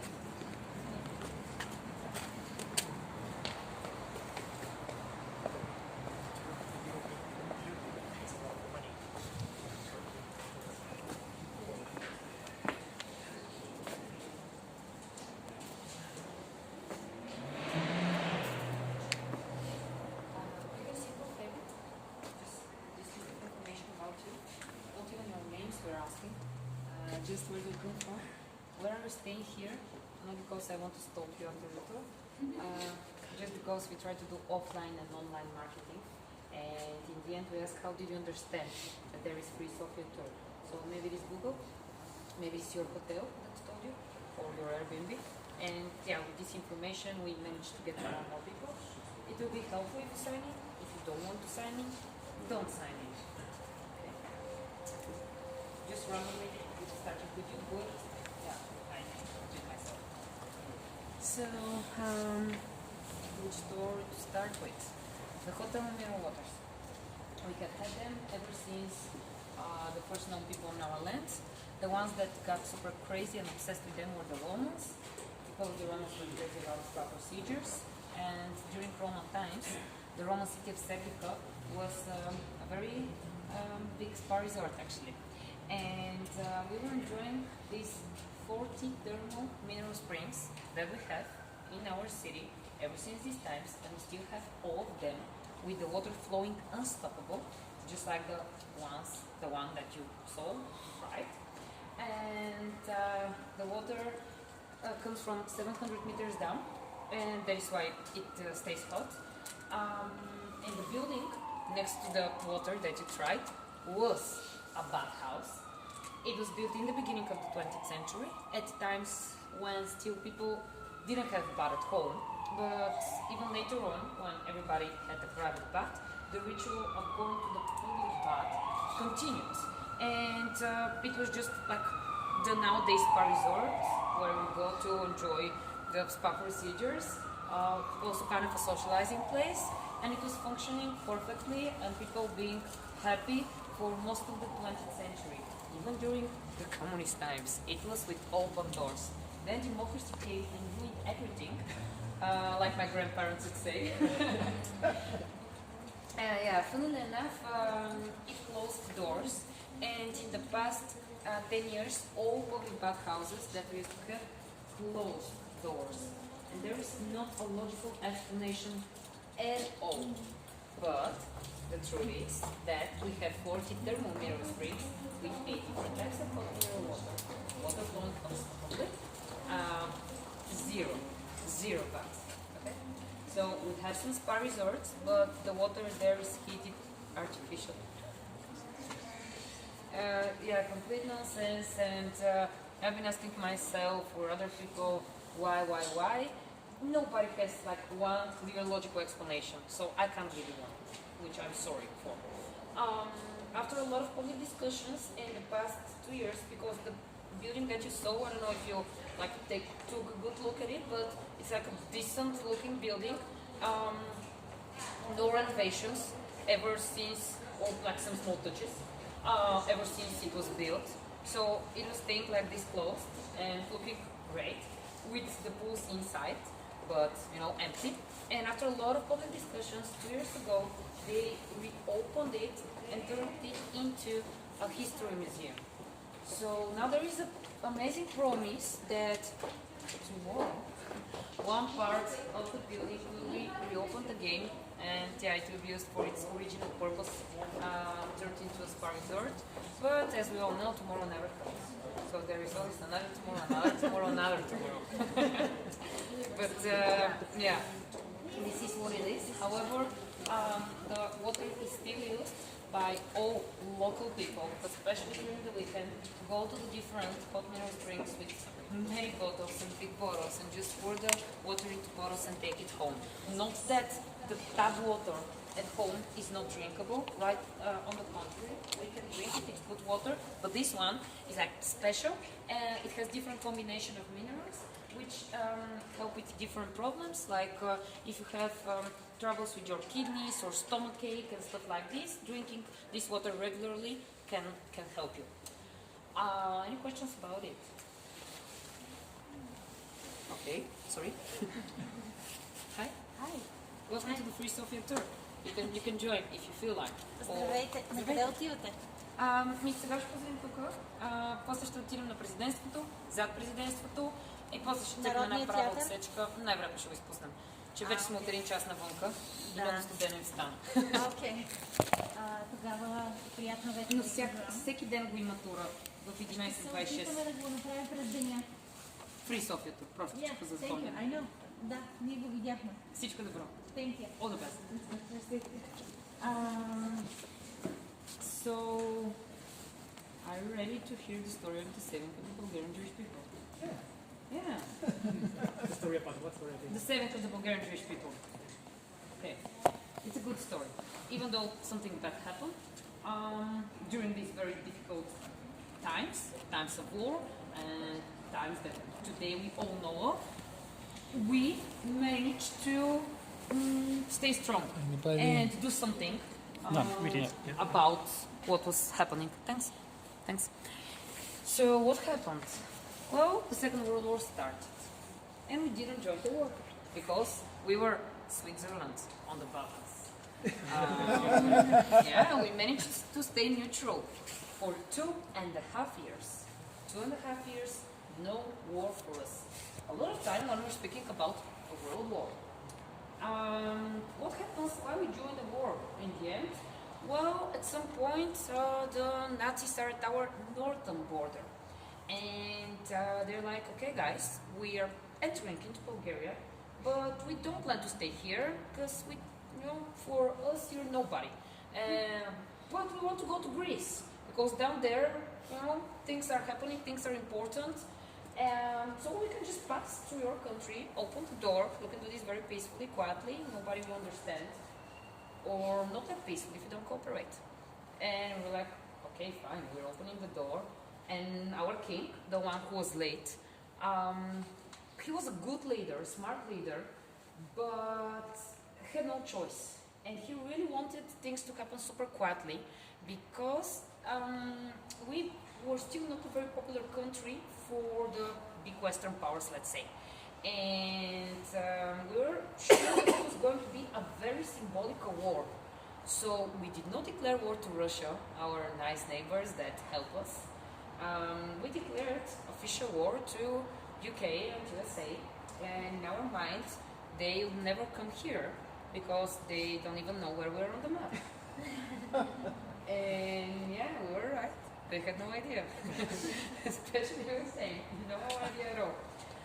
At some point, of course, they knew. And from symbolical war, it turned out to be not that symbolical. There were some symbolical bombs here, but with all of this, we won more extra time. So one more year passed, and there were no military actions here, and there were no Nazi soldiers here.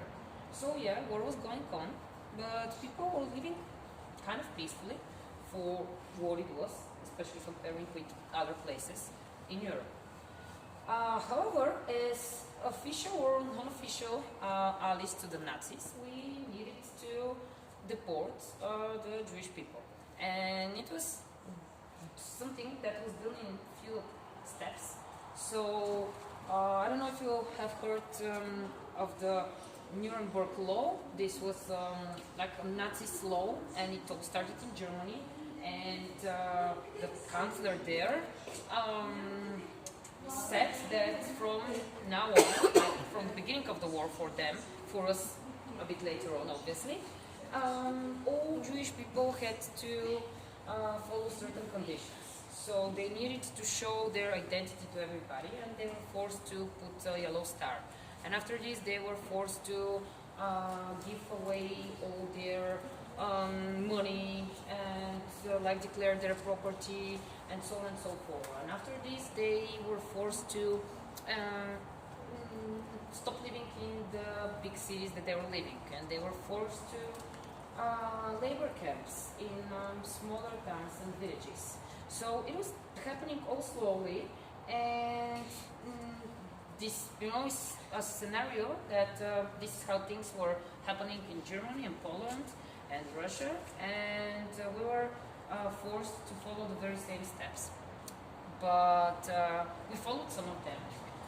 So the Jewish people were sent away to these working camps within the borders of the country of Bulgaria. And then the last thing, the last condition, the last part of the deal, was to deport them outside of the country, to deport them to the concentration camps. Something that was happening secretly in all other places, and few people knew what was going on.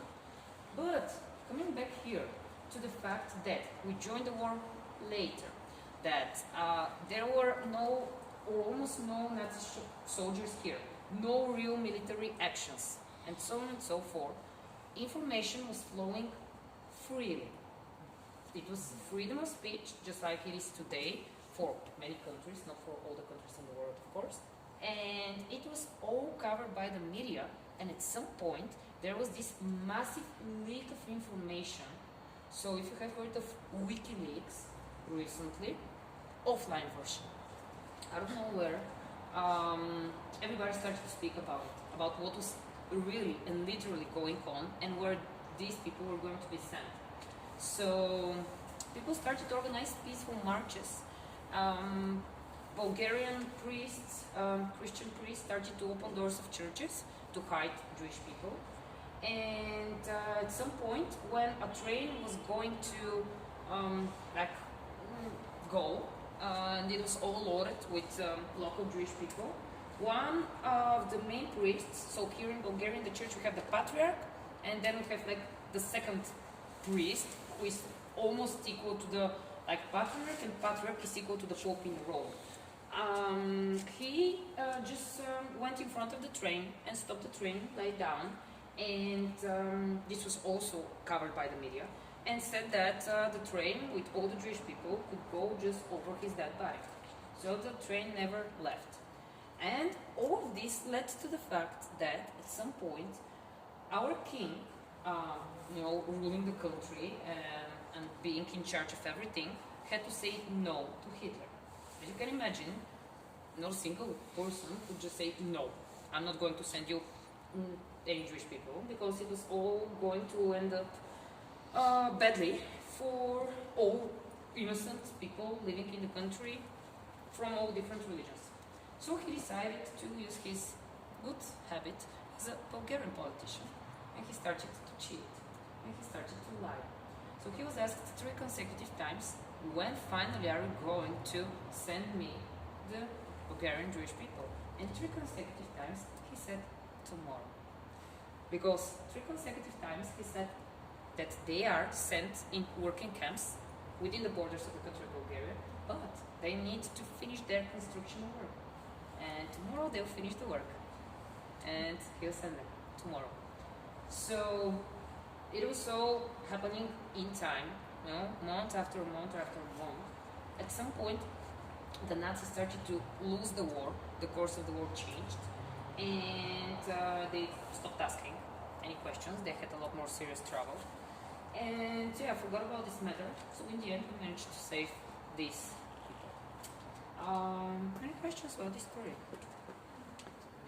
Okay, we'll continue to be in this nice warm place. Once again, remains of apartment buildings, Roman times, 2nd, 3rd century. If you continue walking, in 1 minute's time, you end up at Serdica metro station, where we were, and where we saw the first Roman remains. And I would love to ask, please, to go over there on this road. Yeah.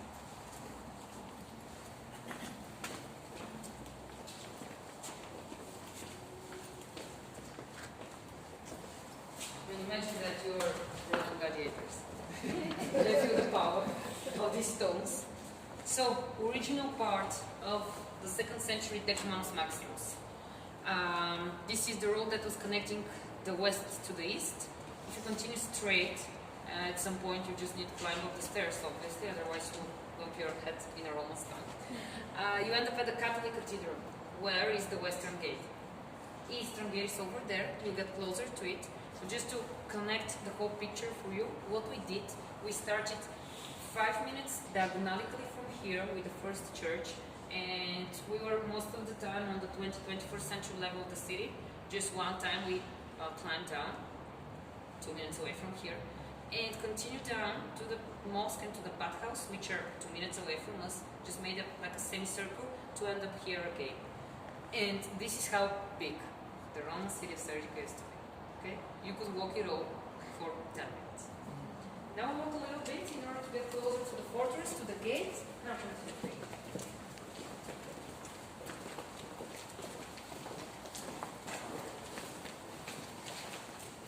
Non-Norwegian for a while.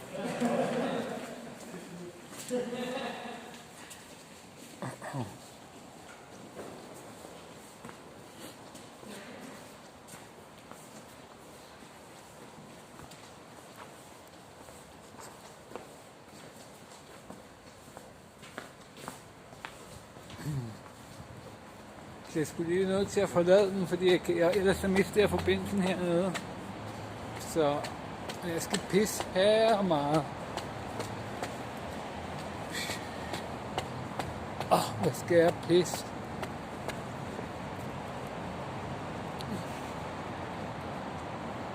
Der er ingen steder her, man kan pisse. Ej, hvor er det nederen.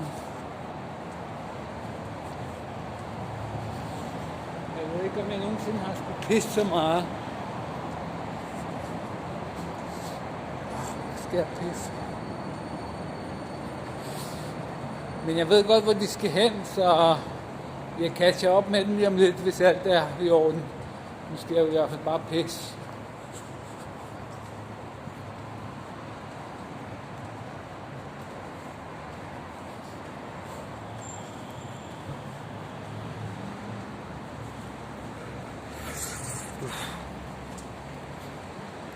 Skal jeg pisse?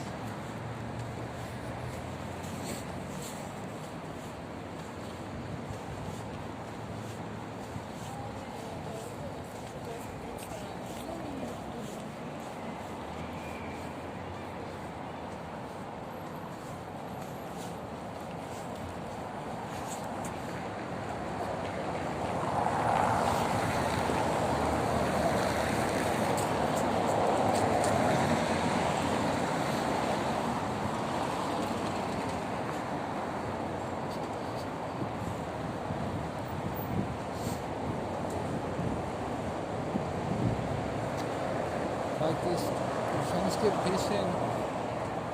Der er ingen steder her.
Endelig får jeg pisset.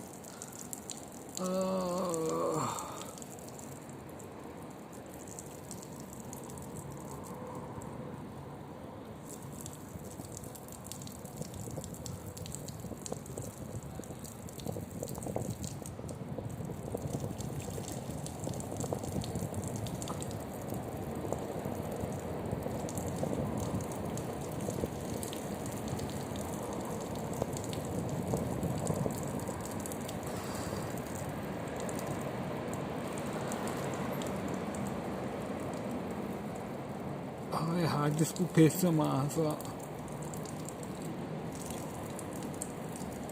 Hvor er det vildt.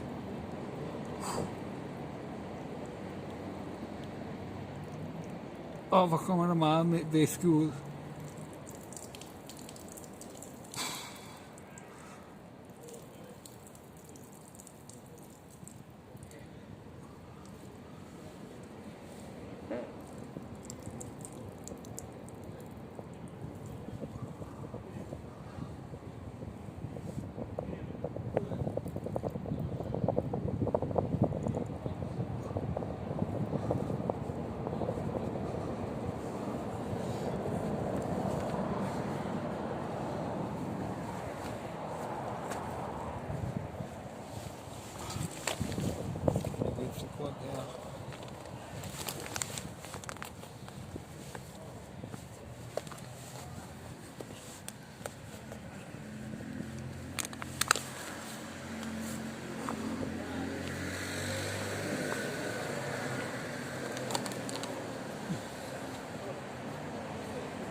Prøv at fange dem igen her. Jeg ved, de skal herhen. Så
så fik jeg fanget dem igen.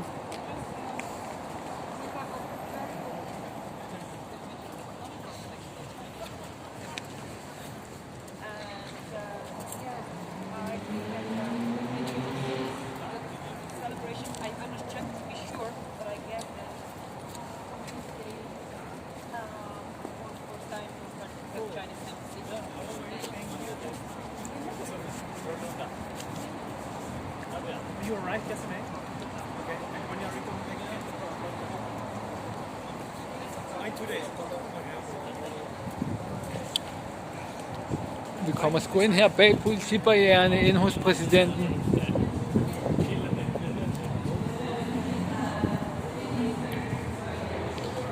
Det var sgu der, vi kunne komme ind sidste gang.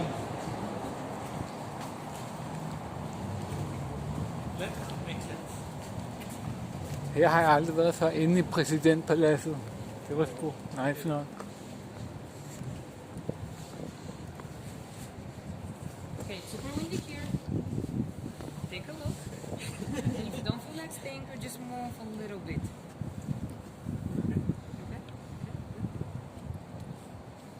Det er inde her i præsidentpaladset bag ved politibarriererne.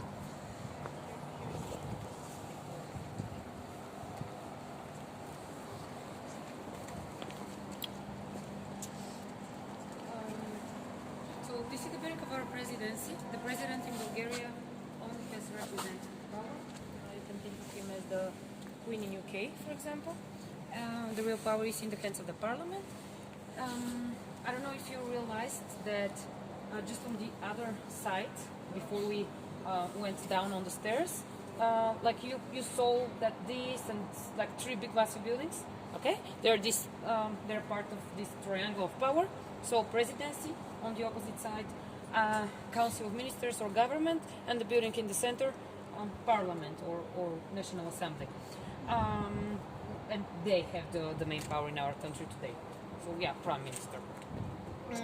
Usually at the front entrance there are 2 national guards, and usually they work from 8 in the morning until 8 in the evening. So tomorrow you'll be able to see them, and every 1 hour there is like a small ceremony and they march around. They're the symbols of the presidency. Now they just are not here because it's Christmas. Also deserve a break. And hidden in the backyard of the presidency is this building, which belongs to the times of Constantine the Great, and which is the oldest building in our city. Building built in the 4th century and stayed almost untouched up until today. And the roof of this building has never ever fallen down. And not only this, but a building that always has functioned as a temple. Just temple of different religions. And never stopped being a temple. For me, it's like super, super, super special. That is why I'm so passionate about it, because it is miraculous how it remains almost untouched. The only new thing are the bricks on top, obviously, on top of the roof. So yeah, built as a Roman Christian temple, then starts to be an Orthodox Christian church, then it was a mosque, a Muslim temple, and in the end, once again, an Orthodox church. This is what it is today. You can go inside of it freely. Yes, and on the walls there are 5 different layers of frescoes. Those pictures on the walls of temples, okay? And yeah, they show the different purposes of the temple, because you know, it is one thing in the Eastern Orthodox Christianity, one types of paintings for the Muslims, and so on and so forth. And yeah, follow almost the whole history of our city. We call it the Round Church. Surprise, surprise, it's round. Saint George. Next door, the remains belong to the first Airbnb apartment in the whole world, and it belonged to Constantine the Great. So, according to the theory of the archaeologists, however, there are some mixed feelings about it. This place was always the place where Constantine was staying when he was coming to visit our city. So this was one of the very few places in the top city center of our Roman city which was equipped with a Roman floor heating system. In this part of the world was the Romans who figured a way out how to use the hot water from the mineral spring that we saw for floor heating. It was just flowing through some holes. If you go there later on, you can see the holes still on the underground level, and they were heating some like tiles that were on the ground, and on top of the heated tiles there was the floor on which the Romans, local people, could walk without shoes. It's super curious that this was happening in 4th century, and people in Europe need to reinvent this, I don't know, 15th century later. And if you're wondering, this is something that we don't do today. We don't use the natural hot mineral water for floor heating. There are some people in the city that have floor heating at home. Once again, they heat the water artificially and pay for electricity. But anyway, any questions about this or anything? Okay. Anybody who drinks alcohol wants from the heating alcoholic drink? Yes or no? Candies? Yes? Okay.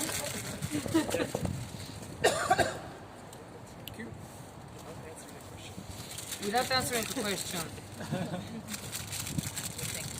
Well, I have one more. Thank you. Sorry. See? Okay, from here we will draw a straight line to the Alexander Nevsky Cathedral, and we're kind of on the verge of finishing with the tour.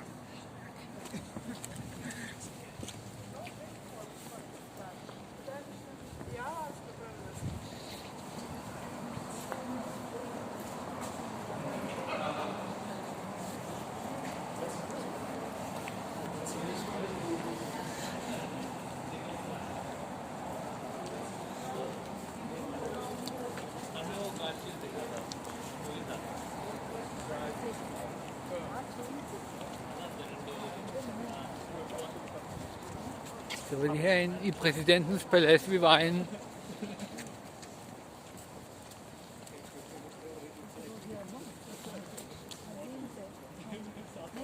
Jeg troede sgu ikke, man bare kunne gå derind, men åbenbart med hende her kunne vi godt komme derind.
Ще се видиме утре.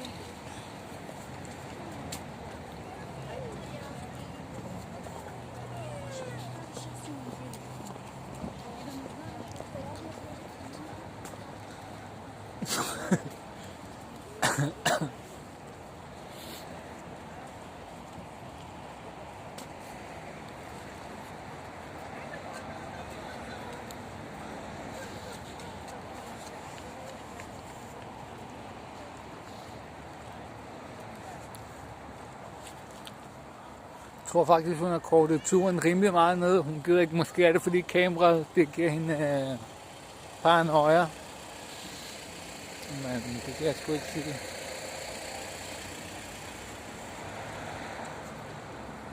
Jeg er her for at streame. Jeg skulle ligeglad med den der tur. Hvis jeg ikke kan streame, så smutter jeg sgu da.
Every single year, a German Christmas market in the heart of the city.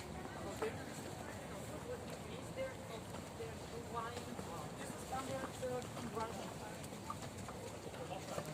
This thing. Thanks.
Like they look super ordinary and like pass by them and not even see them because they don't look glamorous and they don't attract your eye in any way.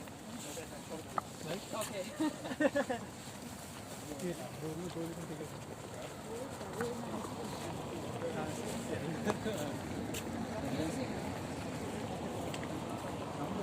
Yes?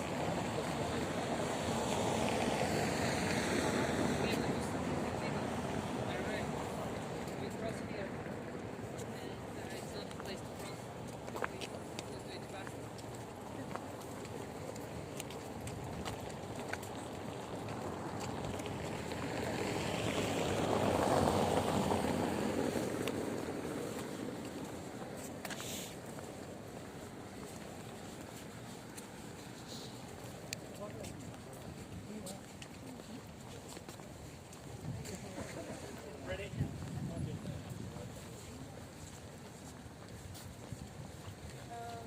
We can maybe get closer, have this place. Yeah, finish here, because I guess here it won't be windy.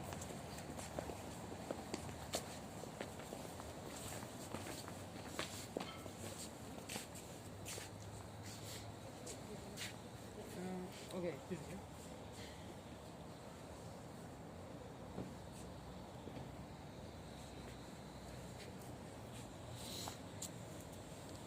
Next More or less, to okay, this fair. one, but at the corner, exactly at the corner, you see the door.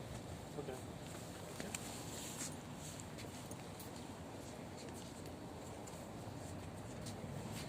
Okay. Church. You see it. Do you believe me that this is a church? Do you believe me that this is a church? Yes. Okay. Well, you can walk again up over there to take a better look and come back here if you don't believe me. No, really. Just do it. Take a short walk because you didn't pay attention on this church, and I'm about to speak about it, and it is super important.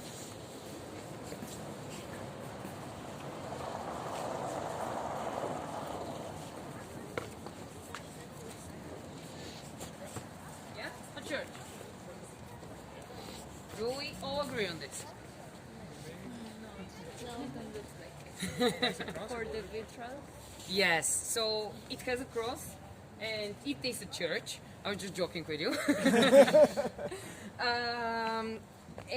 So it's almost always and forever was a church, apart from this short period of time when it was a fire brigade.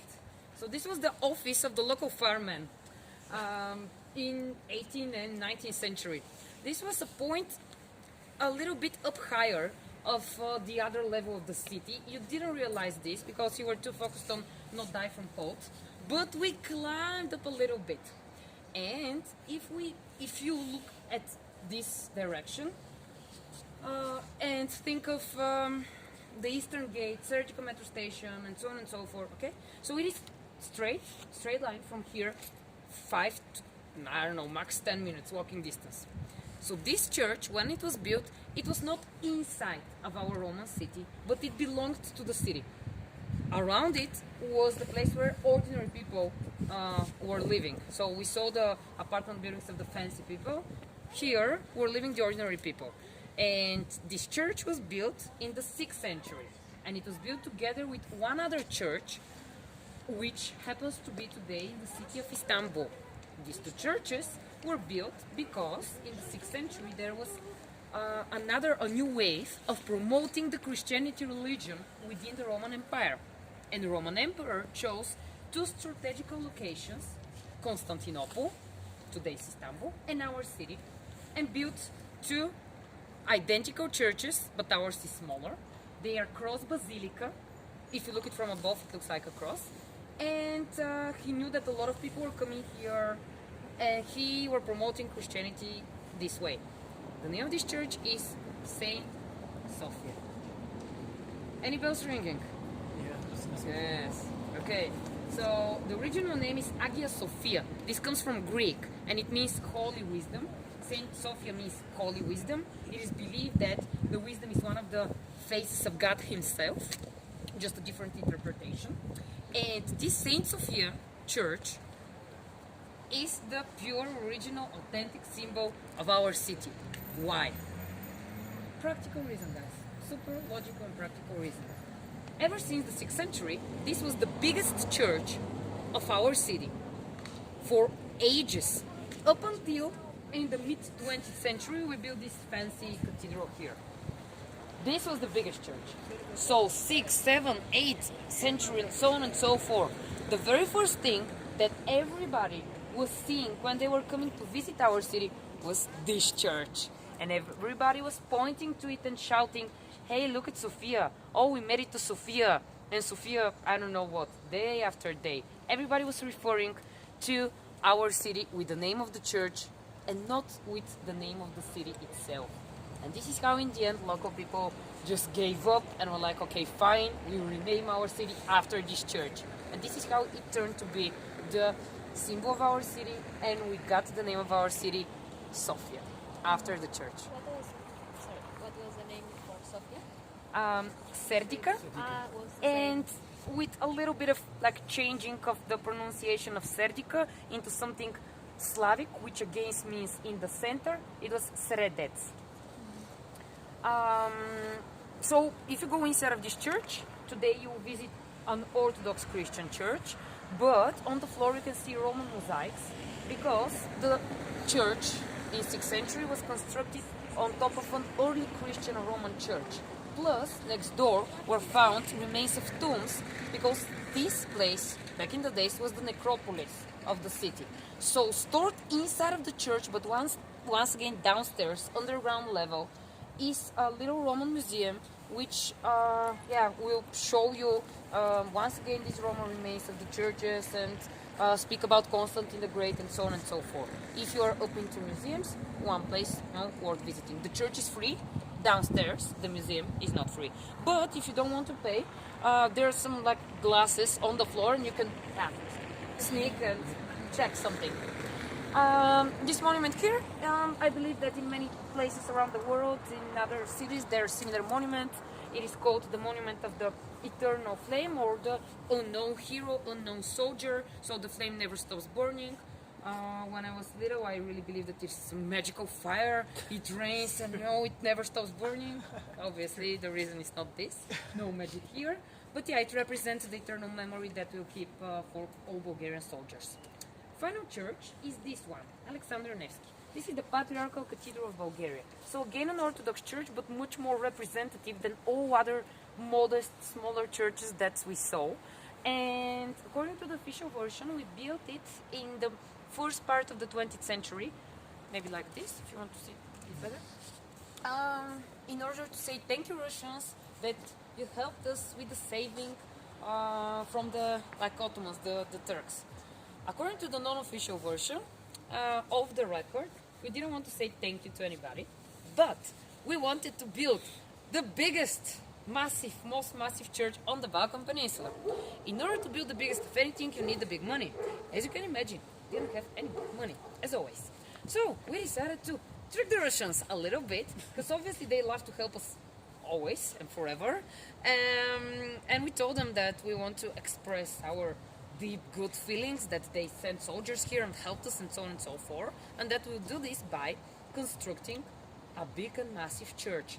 Not only this, but we will name it after their saint, who was the patron saint of the Russian emperor ruling in this period of time. So the Russian emperor bursted into tears. He was very touched by this nice gesture, and he said, okay, thank you for your thank you. What can I do to help you? Again, well, you can give us a little bit of money, a loan. This is how connections go. Somebody gives you a loan, you never repay this loan with money, but yeah, later on you need to repay it in different ways. And we managed to gather enough money to start building. And we were building, guess for how many time? How much time we needed to construct this building? 10 years. Yes, 10 years. If I got a candy, I'm going to give it to you. So yeah, it was tomorrow we finish it. We're waiting for some materials to come from other countries. The church is built of onyx from Brazil, marble from Italy. Some of the domes are covered with pure gold. Okay. And yeah, finally we were ready. And we proudly shout it out loud to the world on the Balkans in your face.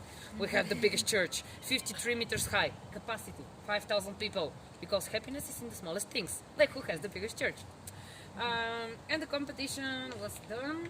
We were super excited with this for almost a century, up until 2 years ago, when the evil Serbians decided to build a bigger one. And the joke is absolutely on us. It is absolutely no in your face, Bulgarians, because today the Serbians have the highest and biggest one on the Balkans, but it is only 2 meters higher than ours. So there is a petition to collect some donations to put a higher cross on ours. Yeah, tomorrow. If you come and visit us, maybe tomorrow we will win the competition again. Yeah, smart one. By the way, again, no entrance fee if you feel like checking in from the inside. Okay. If you want to get back to the very beginning of our walk, you need to go straight. And at some point you need to slide left, as the polite woman on Google Maps always say. But yeah, this is your direction. If you have any questions, what to do, where to do it, how to do it, or stuff like this, I can be here to answer your practical questions. Otherwise, I just want to really thank you that you stayed until the end. that you showed up on the first place on this special first day, and yeah, I really hope that you had good time. Forget the stories, it's quite alright. Hope you not forget the feeling, and even though it was cold outside, I managed to make you feel warmer. That was all for me. Thank you very much. Thank you so much. I'm hungry. Does anybody want to join me for dinner? Okay. You have already food recommendation? Yeah, the closest place, traditional Bulgarian food, decent prices, and open for sure, because I checked a few places because I needed to give you options. This one is open. You can check it on Google, of course, and see for your own. 10 minutes away from here. I don't know if anybody uses internet on their phone or Google Maps. If you don't, walk with them. And you see the white building over there? Okay. On the opposite side of it, okay. Once you get on the opposite side of it, put your Google locations, turn your Google locations, and write a name which is Izbata. Izbata. It is written I-Z-B-A-T-A. Izbata Tavern. Tavern? Is there such word in? Yeah. Okay. Good. And it's traditional. Yes.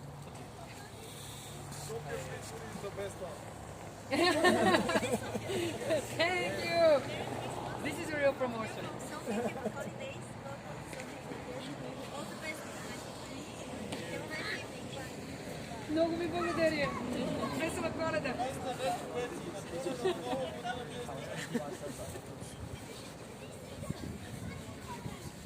All said and done?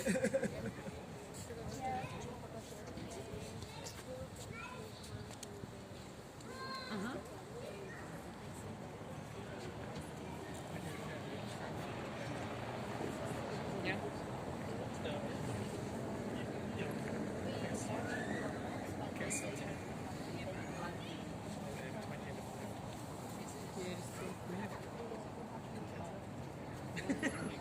Yes, in the drum there is always a place where you can put coins. Okay? A machine. It is next to the driver, so next to the first door. If you don't have the coins, the driver also sells tickets. And also on the drum stop, you can. There is this crypto thing, okay, two colors, where they also sell tickets.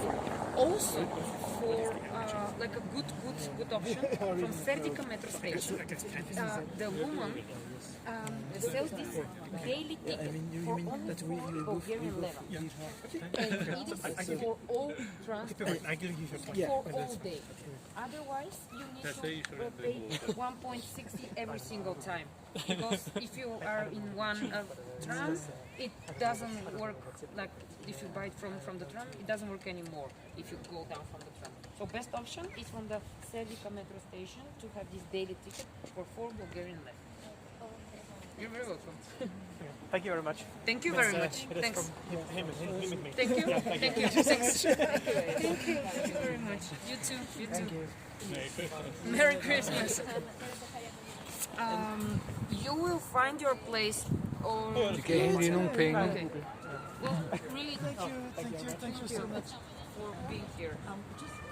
Det de forventer, det er gratis, det her tur, men så forventer de, at folk giver dem lidt penge i donationer til sidst. Men jeg har sgu ikke så meget på mig, så hun var heller ikke så flink ved mig. Hun blev ved med at sige til mig, at jeg ikke måtte filme og sådan noget. Så jeg gider sgu da ikke donere noget til hende. Hvis jeg måtte filme det hele, så havde jeg doneret. Men når hun fucker rundt sådan der, så får hun sgu ikke noget. Men jeg er sgu lidt sulten, vil jeg sige.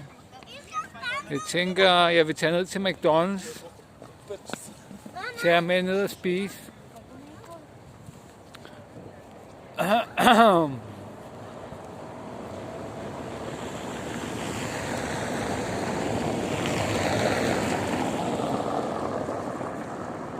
Men jeg tog sgu lidt pis på den. Jeg sagde til den, jeg er fra Danmark og sådan noget. Så de ikke tror, at jeg er bulgar. Altså, så jeg vandt også et stykke slik, fordi jeg gættede en af hendes spørgsmål. Hun stillede sådan nogle spørgsmål, og så kunne man vinde et bolsje, hvis man svarede rigtigt. Og ja, jeg kendte svaret.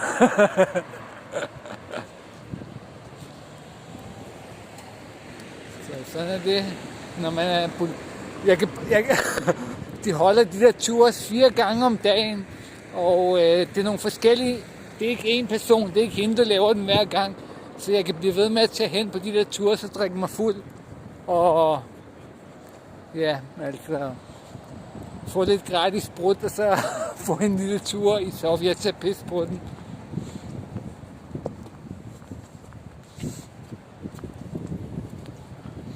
Men ja, tænker jeg vil lige ryge en lille joint på vej ned til McDonald's her. Så jeg er heller ikke så bekymret, fordi jeg tænker hele tiden, at jeg har den her ene joint på mig, og så hvis politiet stopper mig, så er det bedre, at jeg har røget den. Jeg er også blevet pissestiv af det der rakia, hun gav mig. Så jeg er rimelig stiv nu. Ikke rimelig stiv, men okay stiv.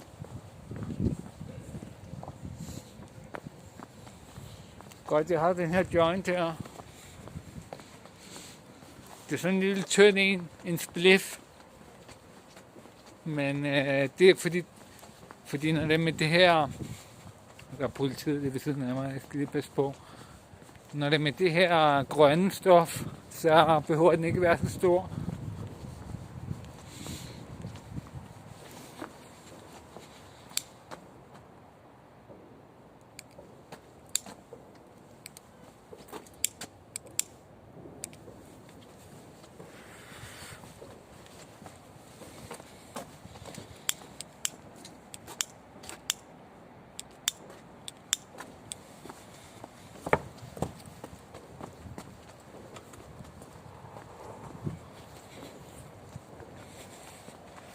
Jeg håber, at McDonald's er åben nu. Fordi jeg er eddermame sulten, og McDonald's er en god option lige nu. Men ja, det kunne være sjovt at tage flere af de der tours, fordi det er forskellige personer hver gang, der holder den. Så man kan tage pis på dem rigtig meget. Til sidst så finder de ud af, at jeg dukker op til hver eneste tur. Ja, man kan godt mærke, at jeg har drukket lidt.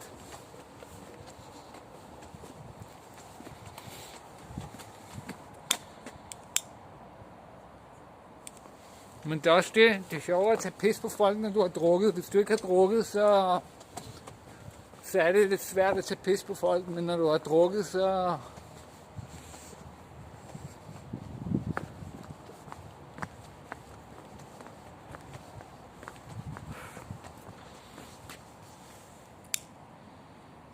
Den her joint bliver ved med at slukke.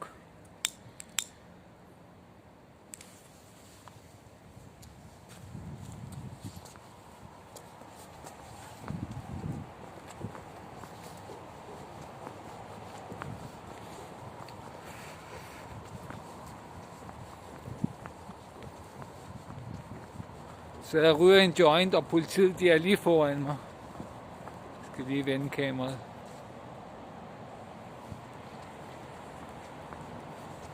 I den der kabine der er der en politimand. Så vi skal være forsigtige her, fordi det er ikke ligesom i Danmark, hvor du bare slipper med en advarsel for at ryge en joint. Her kan du godt komme ind og ruske lidt. Men når man er stiv, så er man sgu lidt ligeglad.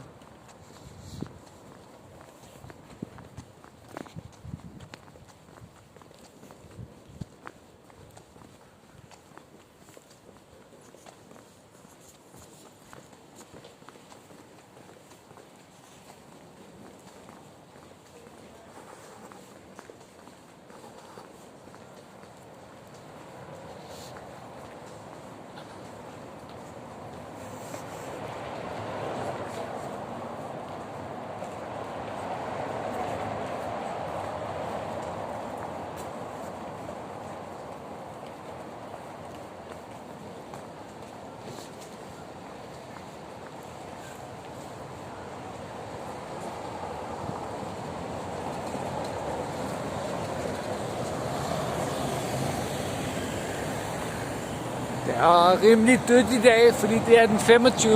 Og den 25. det er her, hvor bulgarerne fejrer julen. De fejrer den ikke den 24. som i Danmark, men rent faktisk den 25. Så det er sådan, det er. Men jeg skal ind og spise på McDonald's nu forhåbentlig. Jeg kunne godt trænge til en god Big Mac-menu.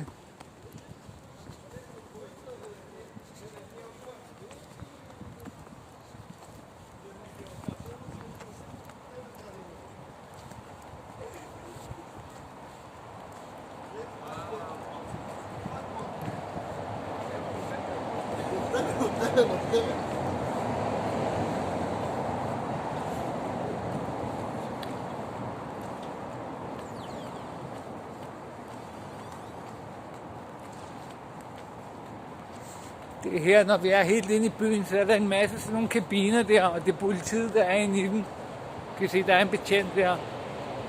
Men nu har jeg røget min sidste joint, så der er ikke noget at være bekymret over.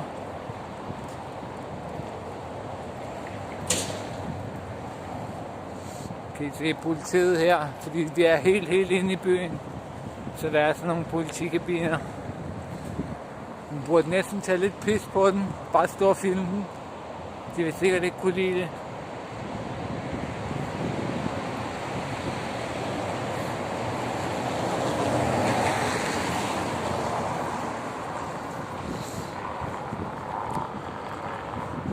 Jeg kommer fra YouTube, jeg filmer.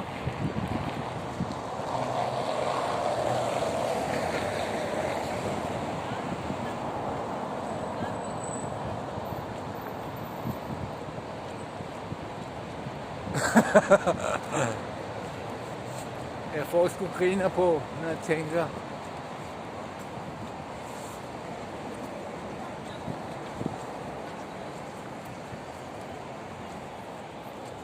Jeg er blevet godt stiv af det der, fordi jeg drak 3 øl, og så drak jeg 2 shots med rakier.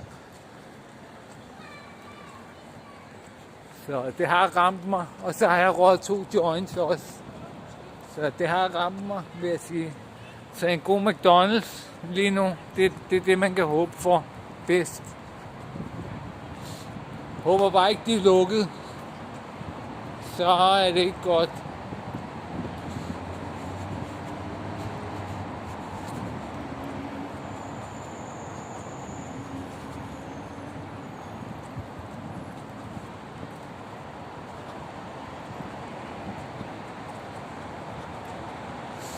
skal også hjem bagefter og gå tur med hundene og sådan noget. Men ja, jeg stopper streamet inden da, men jeg tager i hvert fald med ned på McDonald's nu.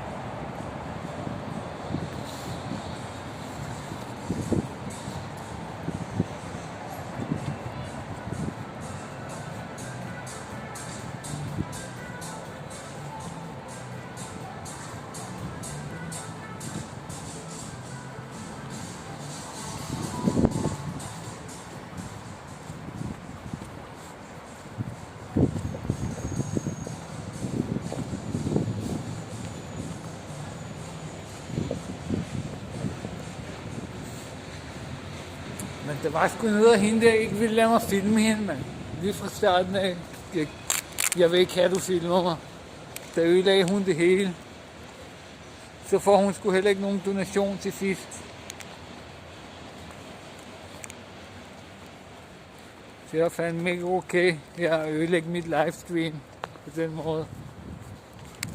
Jeg fik da i det mindste noget rakier ud af det.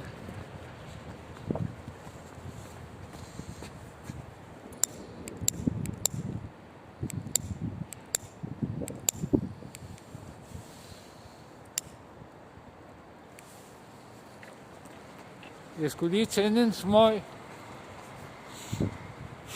Jeg skal pisse igen.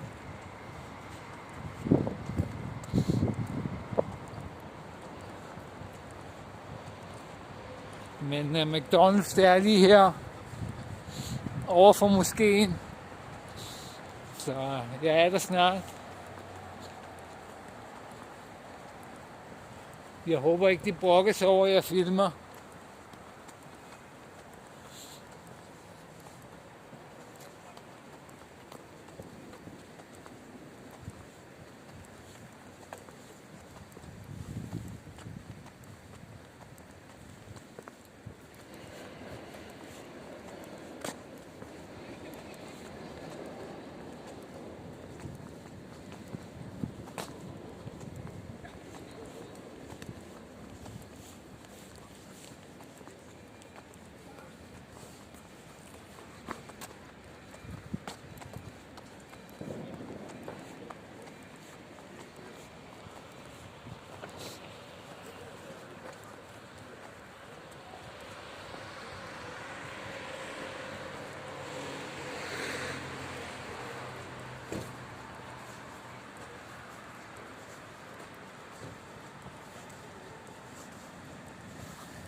No Big Mac menu. Salade au blanc. Salade non. C'est Bouddha. Добро. И един допълнителен Big Mac само сандвич. За това. Има си 60.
Bestilt en Big Mac menu og en til Big Mac.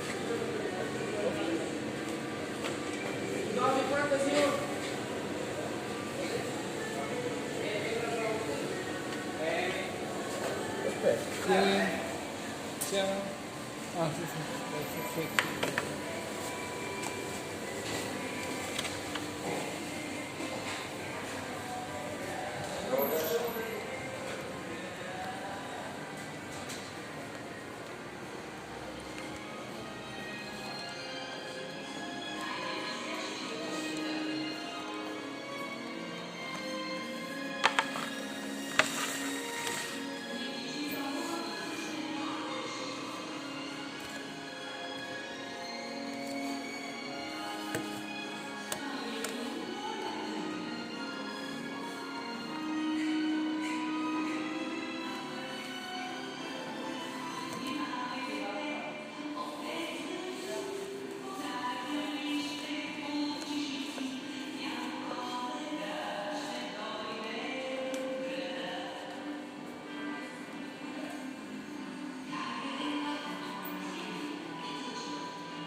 gad godt have sådan en Big Mac lige nu.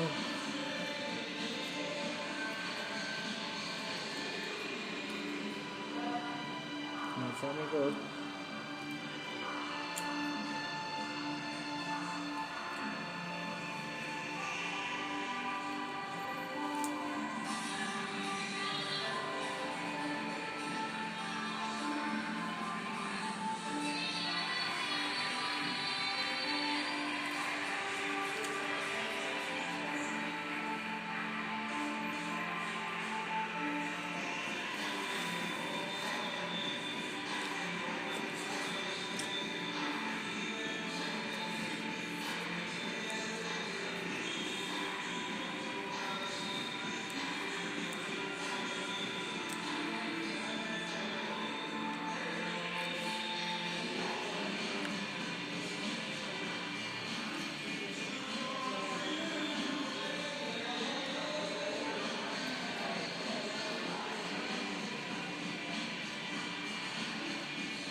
det var sgu godt at få lidt ned, selvom jeg følte, som om jeg var ved at knække mig på et tidspunkt.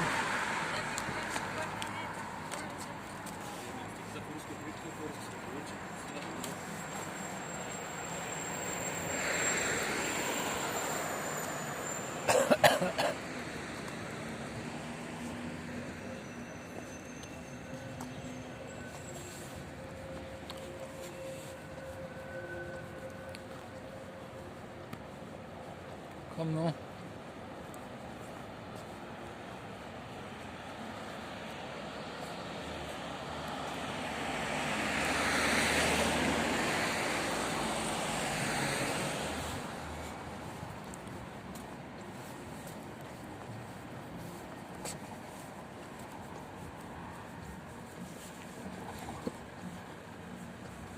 Jeg kan godt mærke, at jeg er rimelig stiv af det der. Jeg drak 3 øl og 2 shots rakia. Så det kan jeg godt mærke, at det ramte lidt.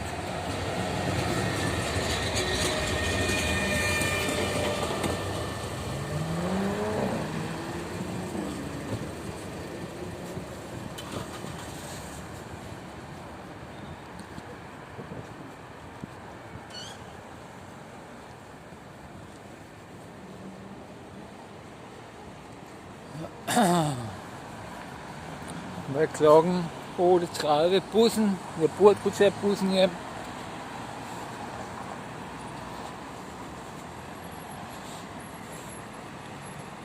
Det drejer rundt ind i hovedet på mig lige nu.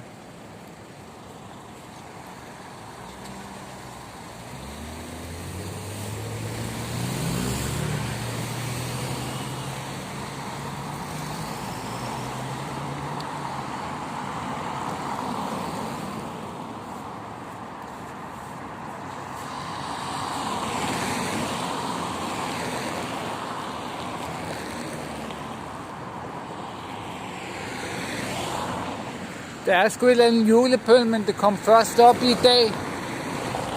Jeg var her i går, og der var det her ikke det her, så det var sgu da mærkeligt nok. Det lige kom op her sidste dag.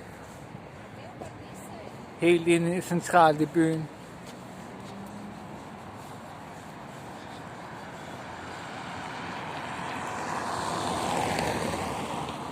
Her på de store boulevarder, hvor tanksene plejer at køre.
Det er sgu også meget godt, at den klarer 720p uden problemer her, forbindelsen.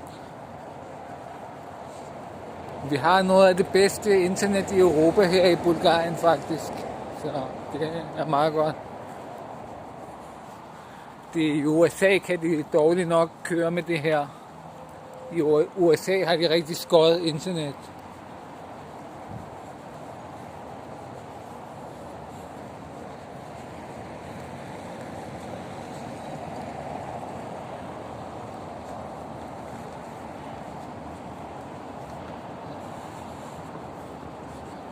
Det er rimelig tomt her den 25. Man skulle tro, klokken var midnat eller sådan noget, men klokken er kun klokken er 8:30 bulgarsk tid. Så folk fejrer det, fordi her den 25. det er der, hvor bulgarerne holder jul, ikke den 24. Så det er selve juledag her.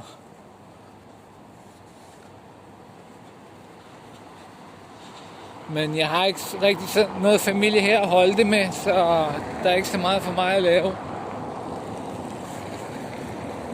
Så jeg tog på det der Sofia-tur for at se, hvad det var. Hun brokkede sig hele tiden over, at jeg filmede.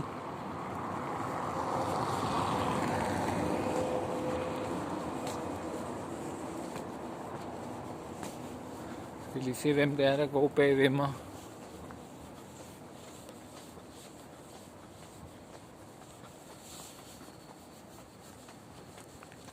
Der lurer bagved mig.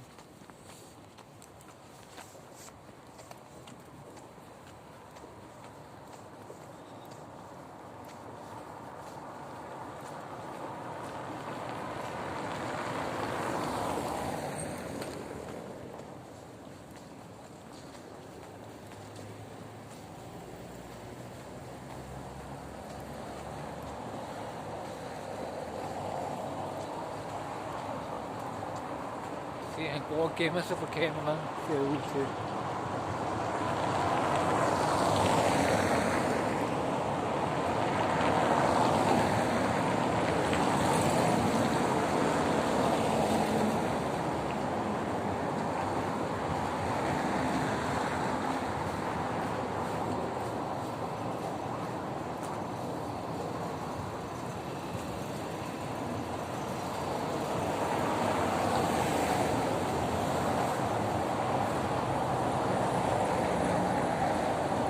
Vist forsvundet.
Jeg er stadigvæk inde i byen. Jeg skal hen og fange bussen lidt længere nede.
Jeg har lidt svært ved at gå lige, må jeg ærligt indrømme.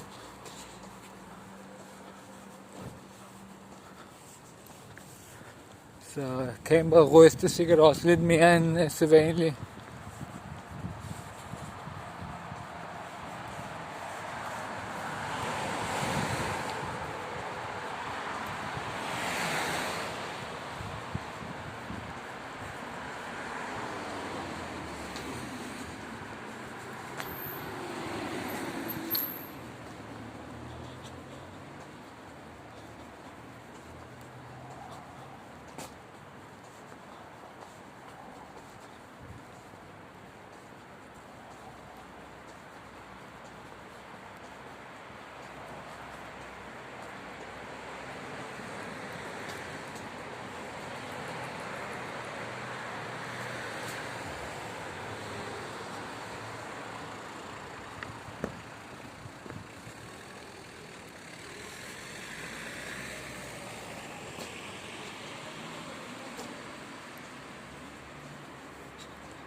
Det er den danske ambassade forresten.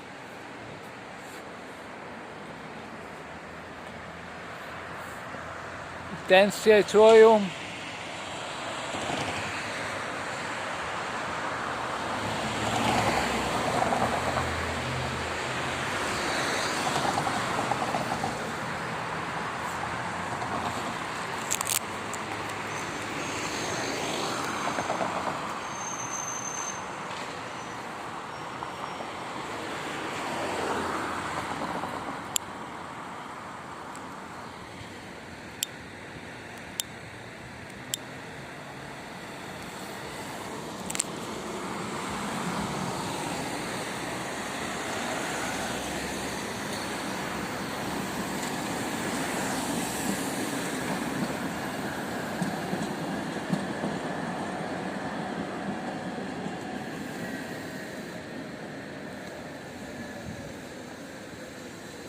Det var vi lige over for rødt.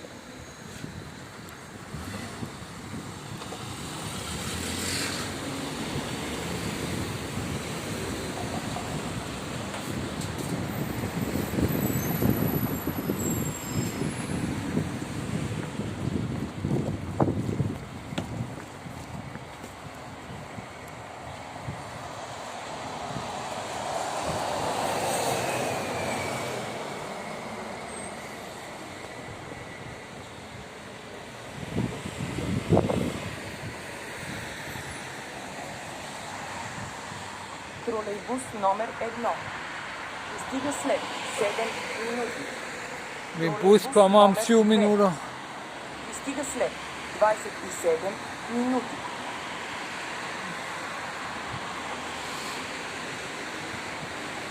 Min bus kommer om 7 minutter.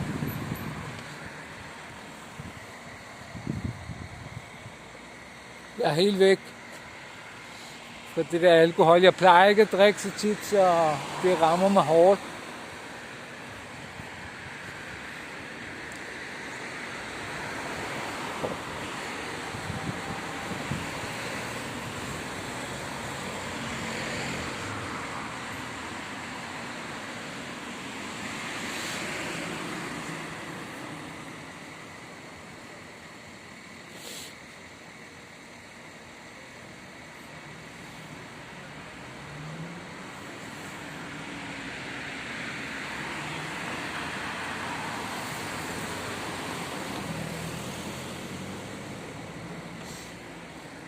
Men det her, det er den danske ambassade. Den ligger lige der.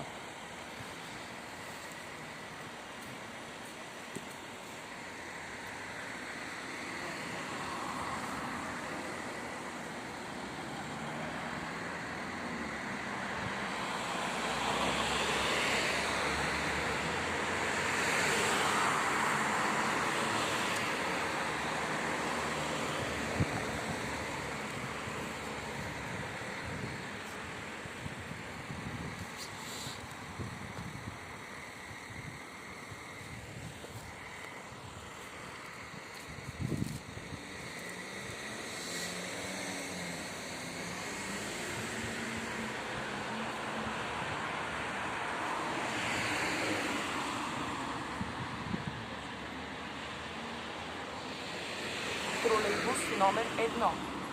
Пристига след 6 минути. Тролейбус номер 2. Пристига след 26 минути. Тролейбус номер 4. Пристига след 26 минути. Тролейбус номер 7. Пристига след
Jeg ved ikke, om jeg er stiv eller skæv. Jeg er sådan lidt midt imellem. Og det er også koldt hernede.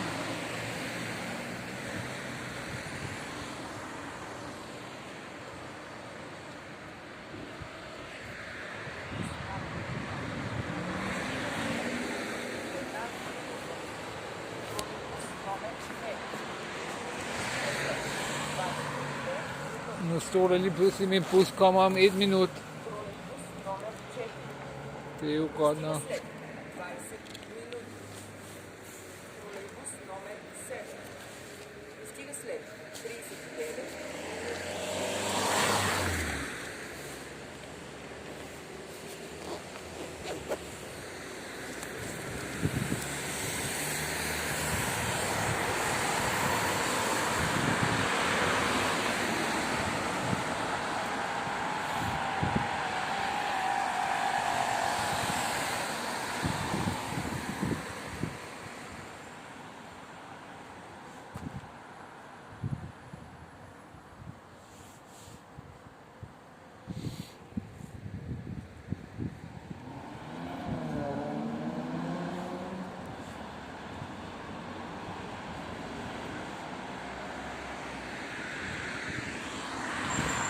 Der kommer min bus.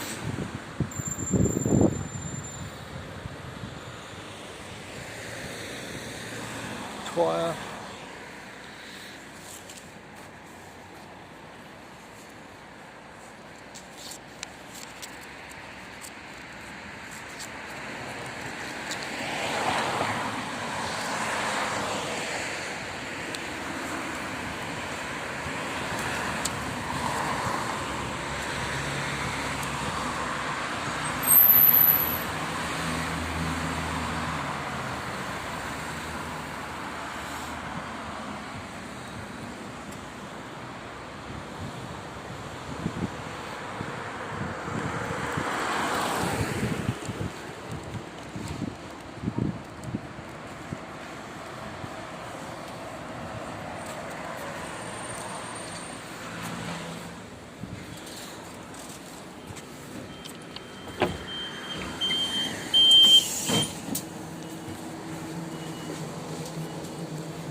Chegar em balance aqui na cancana.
Не, да знам дали да дойда, да знам дали да след. Ами да чуем. Ами дай да чуем. Ще слагам. Ало, постато чеш, ще дойда. Ама, добре, съм прекъсна се да Абе, дизи мали дехите от нас. Не да знам дали да минат до нас да ги вземат. Добре, айде са тук. Първа.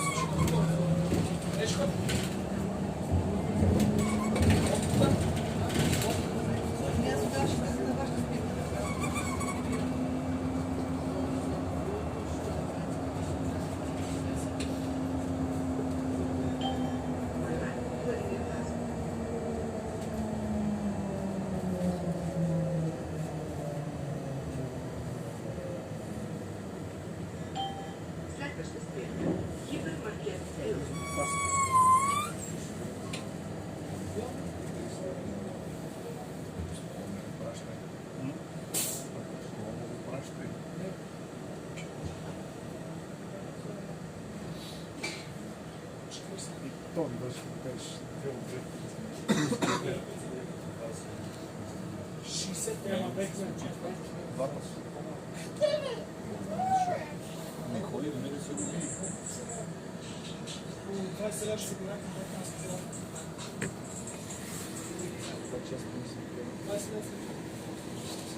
Mest af alt lyst til at knække mig lige nu.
Ало? Страшно, аз не викаш да дойде. Защото аз съм тук на единицата, сега слизам всеки момент на ваша спирка. Айде.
Det var sgu tungt med den drikkelse. Jeg plejer ikke at drikke så meget, så der skal ikke så meget til at få mig gjort sådan fuld. Godt, jeg ikke drak mere end det i hvert fald, fordi så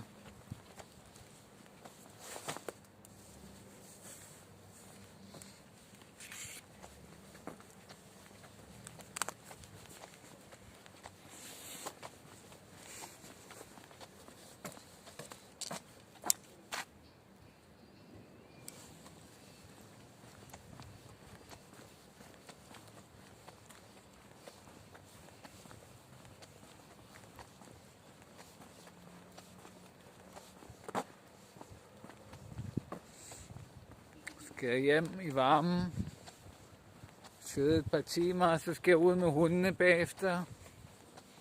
Det gør jeg omkring klokken 2-3 stykker, tager jeg ud med hundene, og så lægger jeg mig til at sove bagefter, når jeg kommer hjem.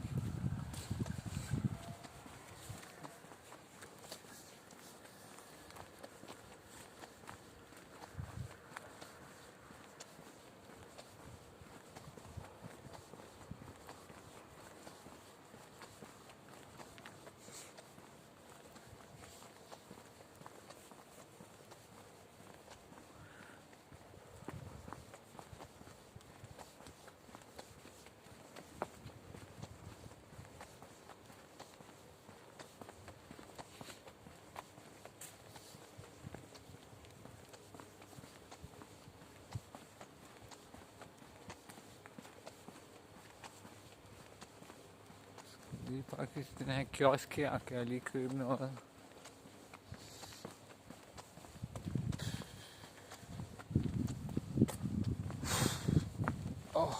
Ja.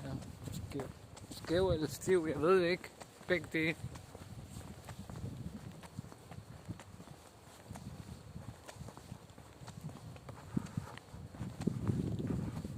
Skal jeg også pisse?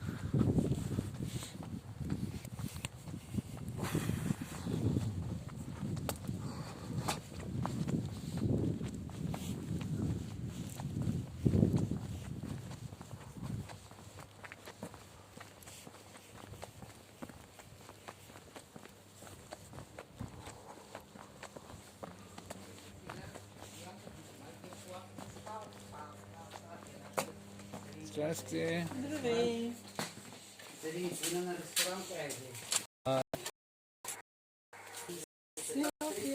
Чао, приятно.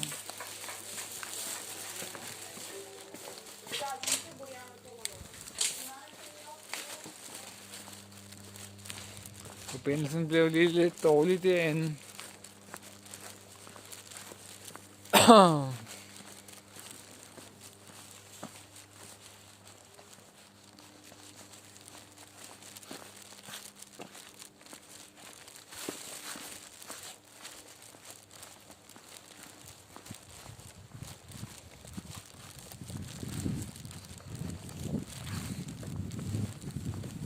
Men ja, det var i bund og grund det for i dag.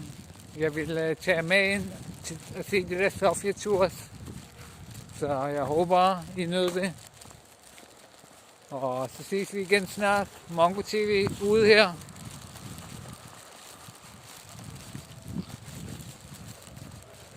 Jeg kan få den til at markere ret.